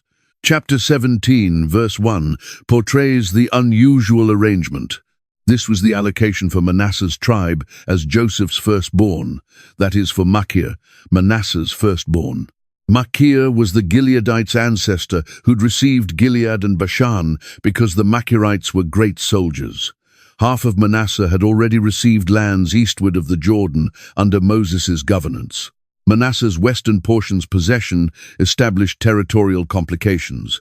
Verses 7 through 10 detail the boundaries. Manasseh's lands stretched from Asher to Mikmethath, eastward of Shechem. The boundary ran southward from there to include Tappuah's people. Manasseh possessed Tappuah's territory, yet Tappuah itself, on Manasseh's boundary, belonged to the Ephraimites. Then the boundary proceeded southward to the Kana ravine. There were settlements belonging to Ephraim, lying among Manasseh's settlements, yet Manasseh's boundary was the ravine's northern portion and concluded at the Mediterranean Sea. On the south, the territory belonged to Ephraim, on the north to Manasseh. Manasseh's lands contacted the Mediterranean Sea and bordered Asher on the north and Issachar on the east. The double portion arrangement established instant territorial disputes. Joseph's descendants felt their allocation was insufficient for their population dimension. Verses 14 through 16 capture their complaint. Joseph's people addressed Joshua. "Why have you granted us only one allocation and one portion for possession? We're a numerous people, and the Lord has blessed us abundantly." "If you're so numerous," Joshua responded, "and if Ephraim's hill region is too small for you, ascend into the forest and clear territory for yourselves there in the Perizzites' and Rephites' territory." Yet Joseph's tribes possessed concerns concerning the designated lands. Verse 16 discloses their objection. Joseph's people responded, "The hill region isn't sufficient for us, and all the Canaanites residing in the plain possess iron-fitted chariots, both those in Bethshan and its settlements, and those in Jezreel's valley. They wanted additional lands without having to battle for it." Joshua's reaction challenged them living up to their privileged status. Verses 17 and 18 hold his directive. Yet Joshua addressed Joseph's tribes to Ephraim and Manasseh. "You're numerous and extremely powerful. You'll possess not only one allocation, yet the forested hill region as well. Clear it, and its farthest limits shall exist as yours. Though the Canaanites possess iron-fitted chariots, and though they're resolute, you can expel them." The double portion arrived with double responsibility to fully claim their possession. Following Judah, Ephraim and Manasseh had received their possessions. 7 tribes remained without territorial assignments. Their delayed allocation disclosed both procrastination and the requirement for more systematic distribution techniques, completing the territory division procedure. Chapter 18, verse 1 portrays the gathering for final distribution. Israel's complete assembly gathered at Shiloh and positioned the meeting tent there. The region was transported under their management. Shiloh became the fresh central location for national administration, replacing the temporary encampments that had functioned during the conquest phase. Yet Joshua discovered that 7 tribes had existed passive concerning claiming their possessions. Verse 2 discloses the difficulty. Yet there were still 7 Israelite tribes who hadn't yet received their possession. These tribes had existed residing in temporary settlements, apparently satisfied avoiding the work and risk involved in conquering their designated lands. Joshua's reaction was direct and challenging. Verse 3 holds his pointed inquiry. So Joshua addressed the Israelites. How prolonged will you wait before you commence assuming possession of the territory that the Lord, your father's God, has granted you? Now the delay wasn't due to battlefield obstacles or administrative complications. It was simply procrastination and initiative lack. The solution was establishing a more systematic distribution procedure. Verses 4 through 6 present Joshua's blueprint. Designate 3 individuals from each tribe. I shall dispatch them outward to survey the territory and compose a portrayal of it matching each's possession. Then they shall return to me. You're to divide the territory into 7 segments. Judah shall remain in its lands on the south, and Joseph's tribes in their lands on the north. Following, you've composed portrayals of the 7 territory segments. Transport them here to me, and I shall cast lots for you in the Lord our God's presence. The surveying commission commenced their work instantly. Verse 8 captures their departure. As the individuals commenced on their path to survey the territory, Joshua directed them. Proceed and survey the territory and compose a portrayal of it.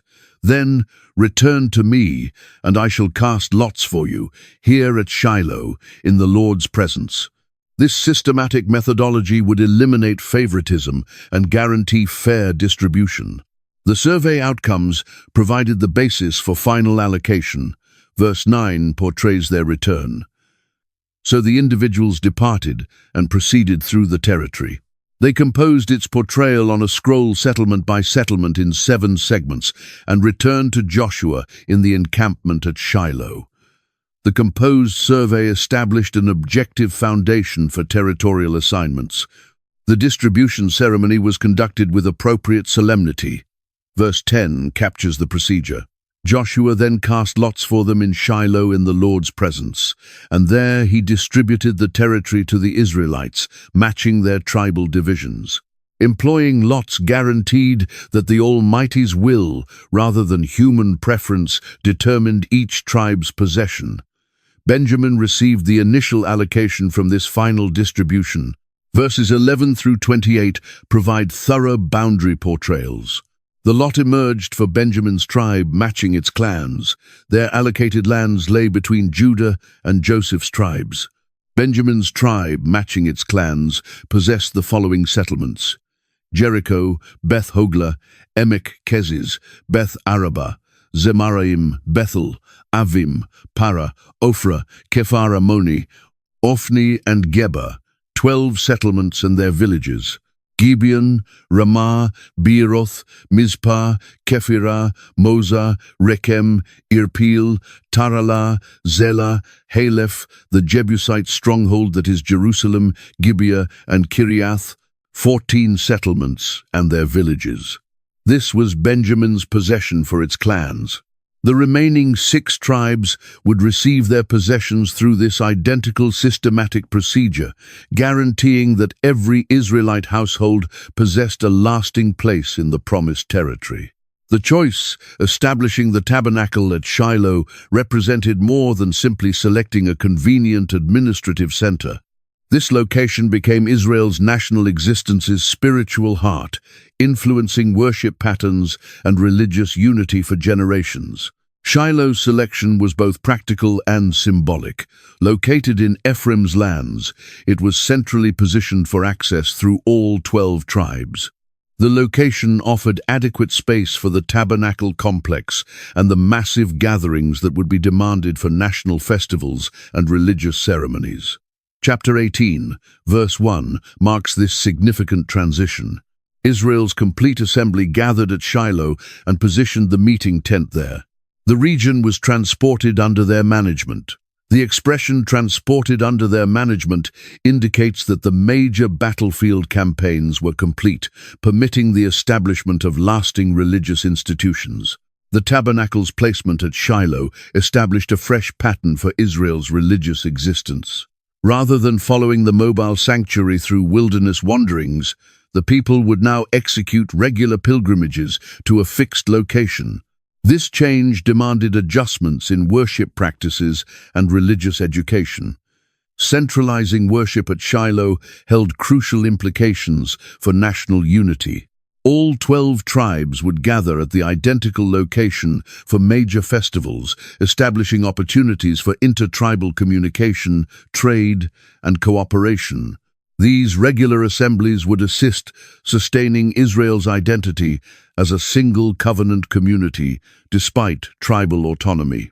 Establishing the tabernacle at Shiloh's economic impact was significant.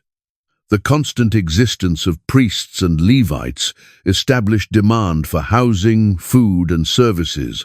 Regular pilgrimages transported visitors from throughout Israel, stimulating local commerce and establishing Shiloh as a major economic center. Shiloh Tabernacle's educational function was equally crucial. The concentration of religious governance provided opportunities for training fresh priests and Levites, sustaining accurate instruction copies, and developing standardized religious practices that could be executed throughout Israel. The tabernacle's strategic positioning also functioned battlefield intentions. Shiloh's central location rendered it easier, mobilizing tribal militias for national defense. The Covenant Ark's existence provided both spiritual and psychological advantages in combat, as adversaries would have to advance toward Israel's most sacred location. The establishment at Shiloh represented a transition from conquest to settlement, from battlefield campaign to civil administration. The fixed tabernacle symbolized that Israel had successfully claimed their possession and was prepared, developing lasting institutions for governing the promised territory. Israel's tribal lands mapping and measurement demanded sophisticated techniques representing some of the ancient world's most advanced geographical and mathematical understanding. This surveying commission established the foundation for accurate boundary determination and future dispute resolution. The surveying project commenced with thorough personnel selection. Chapter 18, verse 4, portrays Joshua's requirements. Designate 3 individuals from each tribe. I shall dispatch them outward to survey the territory and compose a portrayal of it, matching each's possession. Selecting 3 individuals per tribe guaranteed both accuracy through multiple perspectives and fair representation of tribal interests. The commission received particular directions for their work. Verse 8 captures Joshua's thorough guidance. As the individuals commenced on their path to survey the territory, Joshua directed them, "Proceed and survey the territory and compose a portrayal of it. Then return to me, and I shall cast lots for you here at Shiloh in the Lord's presence." The composed documentation would provide lasting records for boundary disputes and administrative intentions. The surveying techniques involved multiple measurement techniques. Ancient surveying demanded understanding of geometry, astronomy, and geography. The commissioners would have employed standardized measurement units, astronomical observations for direction discovery, and geographical landmarks for reference points. The project's scope was enormous. Verse 9 discloses their work's comprehensiveness. So the individuals departed and proceeded through the territory. They composed its portrayal on a scroll settlement by settlement in 7 segments and returned to Joshua in the encampment at Shiloh. Documenting every settlement and geographical feature demanded months of thorough fieldwork across hundreds of square miles. The composed documentation established lasting territorial records. The scroll format permitted easy copying and distribution, guaranteeing that multiple boundary portrayals copies would be accessible for future reference. This documentation system prevented territorial disputes grounded in faulty memory or conflicting oral traditions. The mathematical accuracy demanded for this project demonstrates Israel's advanced technical capabilities. Accurate territory division demanded precise distance measurement, area calculation, and irregular boundary mapping. The Surveying Commission had to possess skills comparable to professional engineers and cartographers. The integration of geographical and legal information established a comprehensive territorial database. Each tribal possession included not only boundary portrayals, but also lists of included strongholds, economic resources, and strategic considerations. This information system supported both administrative governance and battlefield planning. The Surveying Commission's work established precedents for future territorial administration. The documentation techniques, measurement standards, and dispute resolution procedures developed for the initial territory distribution would function Israel's territorial management requirements for centuries to come. Throughout the complete conquest and territory distribution procedure, Joshua had concentrated entirely on everyone else's possession while neglecting his individual. Yet following all the tribes had received their lands, the people finally reversed their attention to rewarding their faithful commander. Chapter 19, verse 49 portrays the instant when Israel recalled their obligation. When they'd completed dividing the territory into its allocated portions, the Israelites granted Joshua, Nun's son, a possession among them. This wasn't an afterthought. It was a deliberate recognition of Joshua's selfless service throughout the conquest campaigns. The location Joshua selected discloses much concerning his character.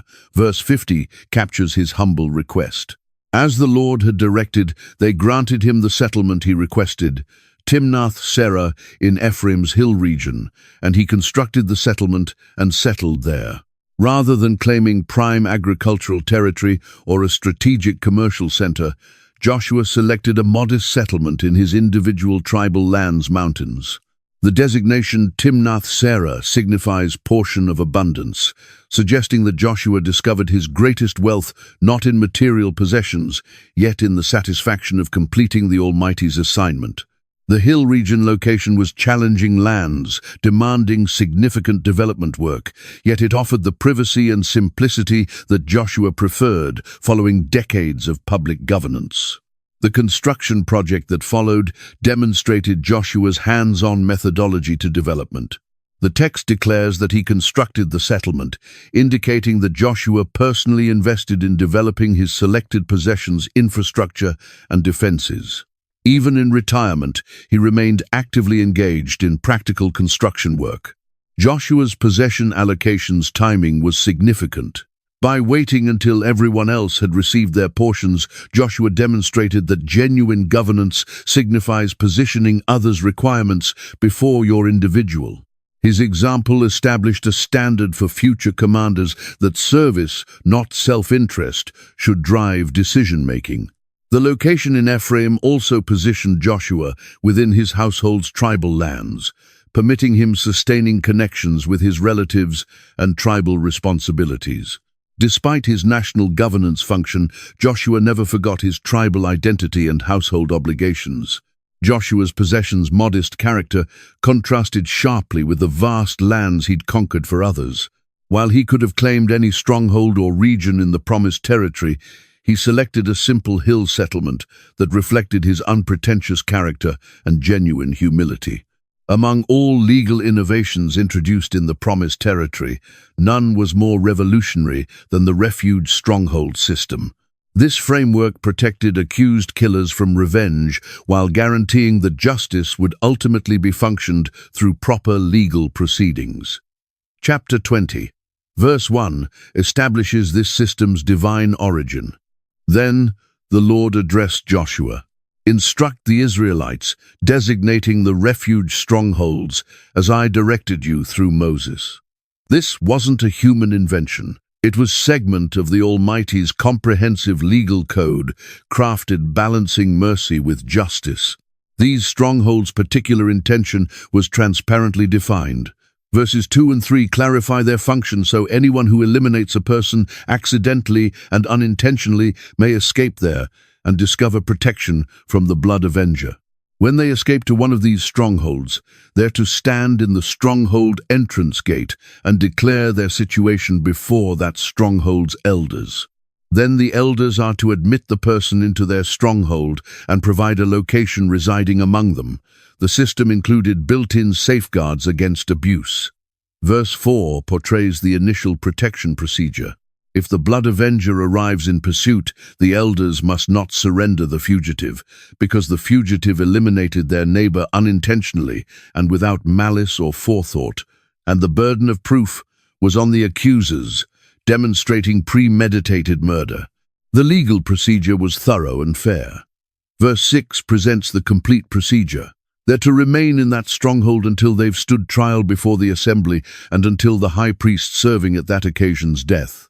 Then they may proceed backward to their individual home in the settlement from which they escaped. The trial system guaranteed that evidence would be properly evaluated before final verdict. The refuge strongholds' geographic distribution guaranteed accessibility throughout the territory. Verses 7 through 9 list the locations. So they designated Kedesh in Galilee in Naphtali's hill region, Shechem in Ephraim's hill region, and Kiriath Arba, that is Hebron, in Judah's hill region. Eastward of the Jordan, on the opposite portion from Jericho, they designated Bezer in the wasteland on the plateau in Reuben's tribe, Ramoth in Gilead in Gad's tribe, and Golan in Bashan in Manasseh's tribe. Any of the Israelites or any foreigner residing among them who eliminated someone accidentally could escape to these designated strongholds and not be eliminated through the blood avenger prior to standing trial before the assembly. The system protected both Israelites and foreigners equally, demonstrating the Almighty's concern for universal justice. The strategic placement guaranteed that no individual would be more than a day's expedition from safety, rendering the refuge system practically accessible to everyone in the territory. The innovation represented a major advance in ancient legal thinking. Rather than permitting unlimited blood revenge, the system channeled the desire for justice through proper legal procedures while protecting the innocent from hasty retribution. Allocating 48 strongholds to the Levites established more than simply housing for the priestly tribe. It established a nationwide network for education, legal direction, and religious instruction that would preserve Israel's covenant identity across all tribal lands. Chapter 21, verse 2 captures the Levites' formal request at Shiloh in Canaan and addressed them. The Lord directed through Moses that you grant us settlements residing in with pasture territories for our livestock. This wasn't a demand for special privilege. It was the fulfillment of particular divine directions granted decades prior. The distribution was proportional to each tribe's territorial dimension. Verse 3 portrays the allocation principle. So, as the Lord had directed, the Israelites granted the Levites the following settlements and pasture territories out of their individual possession. Every tribe contributed strongholds from their individual possession, guaranteeing that the burden was shared fairly across the people. The Kohathite division received the most significant allocation. Verses 4 and 5 detailed their possession. The initial lot emerged for the Kohathites, matching their clans. The Levites, who were Aaron the priest's descendants, were allocated 13 settlements from Judah's, Simeon's, and Benjamin's tribes. Kohath's remaining descendants were allocated 10 settlements from Ephraim's, Dan's, and half of Manasseh's clans. The Gershonite and Merari divisions received their portions matching the identical systematic methodology. Verses 6 and 7 proceed the distribution. Gershon's descendants were allocated 13 settlements from Issachar's, Asher's, Naphtali's, and half-tribe of Manasseh in Bashan's clans. Merari's descendants, matching their clans, received 12 settlements from Reuben's, Gad's, and Zebulun's tribes. The total allocation represented a significant investment in religious infrastructure. Verse 8 summarizes the scope. So the Israelites allocated to the Levites these settlements and their pasture territories, as the Lord had directed through Moses. 48 strongholds with surrounding agricultural territory provided substantial support for the priestly tribe's educational and religious functions. The strategic distribution guaranteed that every tribal lands possessed Levitical existence. Zero tribe would exist without access to religious instruction, legal direction, or ceremonial expertise. This network would assist sustaining theological and legal consistency across the complete people. Including pasture territories with each stronghold was essential for economic sustainability. The Levites could raise livestock and engage in limited agriculture while sustaining their primary concentration on religious duties. This economic base provided stability for their educational and judicial functions. The stronghold network also functioned as a communication system for disseminating religious information and legal choices.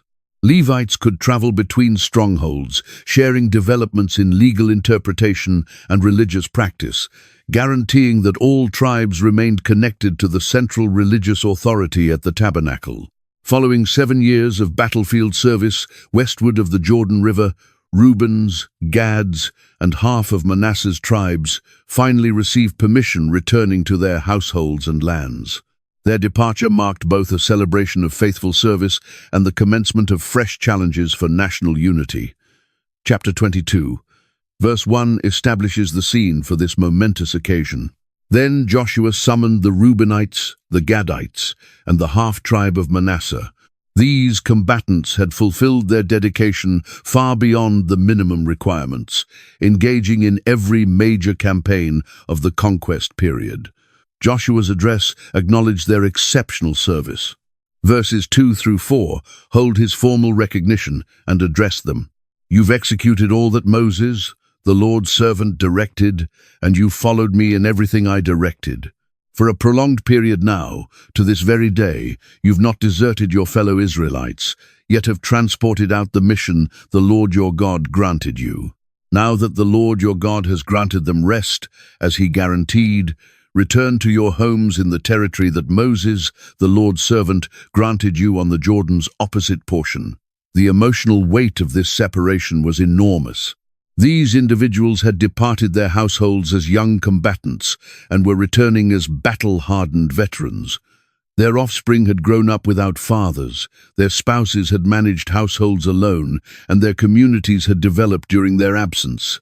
Joshua's final directions emphasized spiritual priorities above material concerns. Verse 5 holds his farewell charge. Yet be extremely thorough, maintaining the commandment and the instruction that Moses, the Lord's servant, granted you, to love the Lord your God, to walk in obedience to him, to maintain his directives, to hold fast to him, and to serve him with all your heart and with all your soul. Battlefield service was concluding, yet spiritual service was lifelong. The blessing ceremony marked the formal conclusion of their battlefield obligation. Verse 6 captures Joshua's farewell. Then Joshua blessed them and dispatched them away, and they proceeded to their homes. This wasn't simply a dismissal. It was a celebration of completed duty and a recognition of their contribution to national triumph. The material rewards for their service were substantial. Verses 7 and 8 portrayed their accumulated wealth. When Joshua dispatched them home, he blessed them, declaring, "Return to your homes with your great riches, with massive herds of livestock, with silver, gold, bronze, and iron, and tremendous quantity of clothing, and divide the plunder from your adversaries with your fellow tribesmen." 7 years of conquest had produced considerable spoils of conflict. The return expedition was filled with mixed emotions. These combatants were eager, reuniting with their households, yet sad departing comrades who'd become brothers through shared conflicts. The bonds established during the conquest would endure, yet physical separation would test those relationships.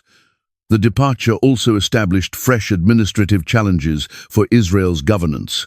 The eastern tribes' battlefield contribution had been essential during the conquest, and their absence would demand adjustments in defense planning and tribal cooperation for future challenges.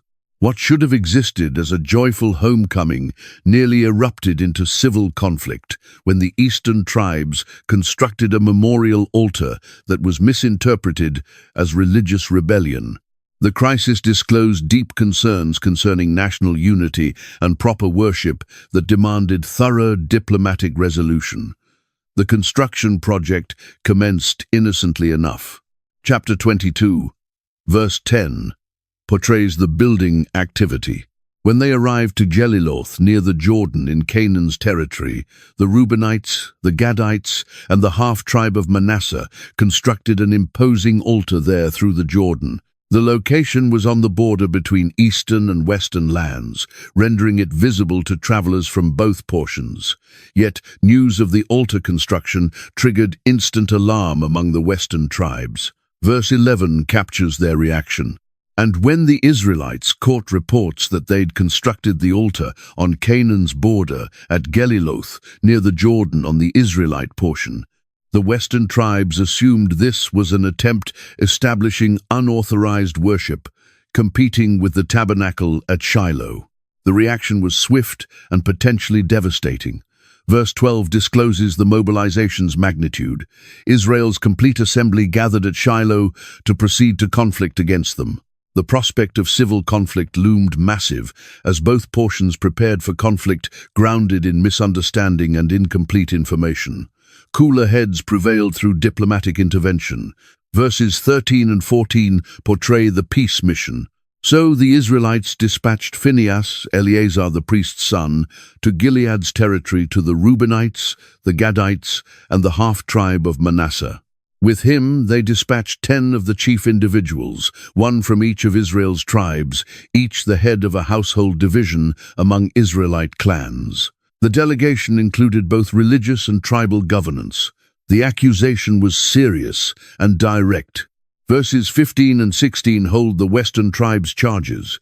When they proceeded to Gilead, to the Reubenites, the Gadites, and the half-tribe of Manasseh, they addressed them. The complete Lord's assembly declares, "How could you break faith with Israel's God like this? How could you reverse away from the Lord and construct yourselves an altar in rebellion against him?" Now the historical precedent for their concern was valid. Verses 17 and 18 reference past catastrophes. Wasn't Peor's violation sufficient for us? Up to this very day, we've not cleansed ourselves from that violation, even though a plague descended on the Lord's community. And are you now reversing away from the Lord? If you rebel against the Lord today, tomorrow he'll exist angry with Israel's complete assembly. The eastern tribe's reaction was instant and passionate. Verses 21 and 22 held their defense. Then Reuben, Gad, and the half-tribe of Manasseh responded to Israel's clans' heads. The Almighty One, God, the Lord. The Almighty One, God, the Lord. He recognizes and permit Israel recognize. If this has existed in rebellion or disobedience to the Lord, don't spare us this day. The altar's genuine intention was finally disclosed. Verses 26 through 28 clarify their motivation. That explains why we declared, "Permit us preparing and constructing an altar, yet not for burnt offerings or sacrifices." On the contrary, it exists to exist as a witness between us and you and the generations following us, that we shall worship the Lord at his sanctuary with our burnt offerings, sacrifices, and fellowship offerings. Then, in the future, your descendants won't exist able, declaring to ours, "You possess zero share in the Lord." And we declared, "If they ever declare this to us or to our descendants, we shall respond, 'Observe the Lord's altar's replica, which our ancestors constructed, not for burnt offerings and sacrifices, yet as a witness between us and you.'" As Joshua felt his strength declining and his death approaching, he summoned Israel's governance together for a final address, crafted preparing the people for the challenges they'd confront following his passing. His speech was strategically crafted, reinforcing the conquest period's lessons. Chapter 23, verse 1, establishes the timing and context. Following a prolonged period had passed, and the Lord had granted Israel rest from all their adversaries around them, Joshua, by then an extremely aged individual, the peaceful conditions provided an ideal opportunity for reflection and instruction without instant battlefield threats pressure. Joshua's opening words instantly established his authority and Israel's triumph source. Verse 2 holds his initial declaration. Summoned all Israel, their elders, commanders, judges, and officials, and addressed them. I'm extremely aged. His advanced age granted weight to his words as extensive experience his testimony. The systematic review commenced with acknowledging the Almighty's faithfulness. Verses 3 and 4 present the divine accomplishments. You yourselves have observed everything the Lord your God has executed to all these peoples for your sake. It was the Lord your God who battled for you. Recall how I've allocated as possession for your tribes all the territory of the peoples that remain, the peoples I conquered, between the Jordan and the Mediterranean Sea in the west. The commitment for future expansion was transparently declared. Verse 5 holds the Almighty's ongoing dedication.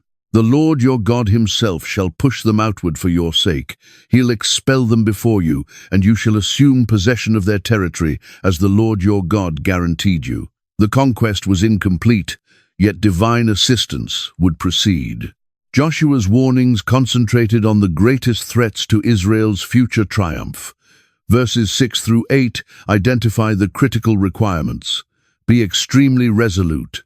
Be thorough, following all that's composed in Moses' instruction scroll without reversing aside to the right or to the left. Don't associate with these peoples that remain among you. Don't invoke their gods' designations or swear through them. You must not serve them or bow downward to them, yet you're to hold fast to the Lord your God as you've until now. Disobedience's results were spelled out in stark terms. Verses 12 and 13 hold his solemn warning. Yet if you reverse away and ally yourselves with these people's survivors that remain among you, and if you intermarry with them and associate with them, then you may exist certain that the Lord your God shall no longer expel these peoples before you. Rather, they'll become snares and traps for you, whips on your backs and thorns in your eyes, until you perish from this favorable territory which the Lord your God has granted you. The address concluded with a personal testimony of the Almighty's faithfulness. Verses 14 and 15 capture Joshua's final declaration. Now I'm preparing to proceed the path of all earth. You recognize with all your heart and soul that not one of all the favorable commitments the Lord your God granted you has collapsed. Every commitment has been fulfilled. Not one has collapsed. Yet precisely as all the favorable things the Lord your God has guaranteed you have arrived to you, so he shall transport on you all the evil things he's threatened, until the Lord your God has annihilated you from this favorable territory he's granted you. For his final public act as Israel's commander, Joshua organized a massive covenant renewal ceremony at Shechem, where the complete people would formally recommit to exclusive worship of Yahweh and reject all foreign gods and religious practices. Chapter 24, verse 1, portrays the assembly. Then Joshua assembled all Israel's tribes at Shechem. He summoned the elders, commanders, judges, and officials of Israel, and they presented themselves before the Almighty. The location was significant. Shechem was where Abraham had initially received the Almighty's commitment concerning the territory, rendering it an ideal location for covenant renewal. Joshua's address commenced with an extensive historical review, crafted reminding Israel of the Almighty's faithfulness throughout their national experience. Verses 2 through 13 provide a comprehensive narrative. Joshua addressed all the people. This represents what the Lord, Israel's God, declares. Prolonged ago your ancestors, including Terah, Abraham, and Nahor's father, resided beyond the Euphrates River and worshipped other gods. Yet I seized your father Abraham from the territory beyond the Euphrates and guided him throughout Canaan and granted him numerous descendants. The historical recitation covered every major event from Abraham's summons through Canaan's conquest, emphasizing that Israel's triumph originated entirely from divine action rather than human accomplishment. The intention was establishing gratitude as the foundation for renewed dedication. The challenge Joshua presented was direct and uncompromising. Verse 14 holds his summons for choice. Now fear the Lord and serve him with complete faithfulness. Discard the gods your ancestors worshipped beyond the Euphrates River and in Egypt, and serve the Lord. The selection demanded active rejection of false gods, not simply passive neglect. Joshua's personal declaration became among Israel's history's most renowned declarations. Verse 15 captures his household's dedication. Yet if serving the Lord appears undesirable to you, then select for yourselves this day whom you shall serve, whether the gods your ancestors served beyond the Euphrates, or the Amorites' gods in whose territory you're residing. Yet concerning me and my household, we shall serve the Lord. This wasn't simply national policy, it was personal conviction. The people's reaction was instant and emphatic. Verses 16 through 18 hold their declaration. Then the people responded, "Distant existed from us, forsaking the Lord, serving other gods. It was the Lord our God himself who transported us and our parents upward out of Egypt from that enslavement territory and executed those great signs before our eyes. He protected us on our complete expedition and among all the peoples through which we traveled. And the Lord expelled before us all the peoples, including the Amorites who resided in the territory. We too shall serve the Lord, because he represents our God." Yet Joshua challenged their dedication, testing their declaration's sincerity. Verses 19 and 20 hold his sobering reaction. Joshua addressed the people. "You're not able serving the Lord. He represents a holy God. He represents a jealous God. He won't forgive your rebellion and your violations. If you forsake the Lord and serve foreign gods, he shall reverse and transport catastrophe on you and render an end of you following he's existed favorable to you." The people persisted in their dedication despite Joshua's warnings. Verses 21 through 24 capture the final exchange. Yet the people addressed Joshua, "No, we shall serve the Lord." Then Joshua declared, "You're witnesses against yourselves that you've selected serving the Lord." "Certainly, we're witnesses," they responded. "Now then," declared Joshua, "discard the foreign gods that are among you and yield your hearts to the Lord, Israel's God." And the people addressed Joshua, "We shall serve the Lord our God and follow him." The conquest era arrived to a definitive conclusion with 3 giants' deaths whose existences had shaped Israel's destiny. Joshua, the battlefield commander, Eleazar, the high priest, and symbolically Joseph through his bones' final burial in the promised territory. Chapter 24, verse 29 captures Joshua's death. Following these things, Joshua, Nun's son, the Lord's servant, perished at the age of 110. The designation servant of the Lord was the identical designation granted to Moses, indicating that Joshua had successfully fulfilled his divine commission and earned the highest honor accessible to any commander. Joshua's burial location reflected his humble character to the conclusion. Verse 30 portrays his final resting location. "And they buried him in his possessions' territory at Timnath-Serah, in Ephraim's hill region, northward of Mount Gaash. He was laid to rest in the simple mountain settlement he'd selected as his personal possession, avoiding any grand monuments or prestigious burial locations." Joshua's death's instant aftermath disclosed his governance legacy's strength. Verse 31 provides essential testimony. Israel served the Lord throughout Joshua's lifetime, and of the elders who outlived him and who'd experienced everything the Lord had executed for Israel. The generation trained under Joshua's governance sustained covenant faithfulness, grounded in their personal experience of the Almighty's power. Eleazar's death marked another era's conclusion in Israel's spiritual governance. Verse 33 captures his passing. "And Eleazar, Aaron's son, perished and was buried at Gibeon, which had been allocated to his son Phinehas in Ephraim's hill region." As high priest throughout the conquest period, Eleazar had functioned as the essential connection between Moses' religious legacy and the following generation of spiritual governance. The final burial, mentioned in the chapter, transported special symbolic significance. Verse 32 portrays a commitment's completion presented centuries prior. And Joseph's bones, which the Israelites had transported upward from Egypt, were buried at Shechem in the land tract that Jacob bought for 100 silver pieces from Hamor's sons, Shechem's father. This became Joseph's descendants' possession. This burial fulfilled Joseph's dying request in Genesis and symbolized that Israel had genuinely arrived home. Joseph's burial location was thoroughly selected. Shechem was not only where Jacob had purchased territory, yet also where the recent covenant renewal ceremony had occurred. Joseph's bones were laid to rest in the identical area where Israel had precisely recommitted serving the Almighty, establishing a powerful connection between past commitments and present dedications. These deaths and burials' timing marked a transparent transition point in Israel's history. The generation that had experienced Egypt, the wasteland, and the conquest was passing away. The commanders who directed Israel through their national existence's most dramatic period were departed, abandoning the following generation, sustaining the possession they'd won.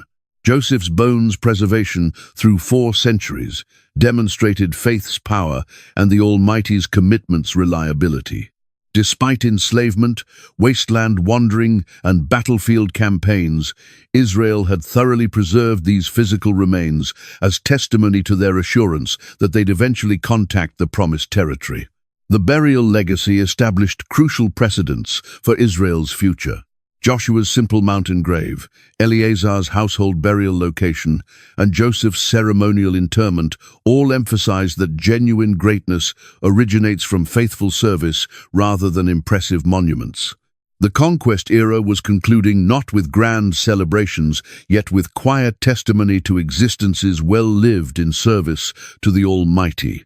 If this expedition through Joshua has exposed your eyes to something fresh, impact that subscribe button and activate the notification bell so you don't overlook our following biblical adventure. Share this video with someone who requires being reminded that zero giant exists too massive for the Almighty. And permit me recognize in the comments which instant from Joshua's account impacted you most powerfully. The conquest may exist concluded, yet your account exists simply commencing. What possession represents the Almighty summoning you, claiming? What giants are you prepared confronting? Permit Joshua's bravery inspire your following stride. Thanks for uniting me on this incredible expedition through Joshua's book, where the impossible becomes the Almighty's specialty. I shall observe you in the following video.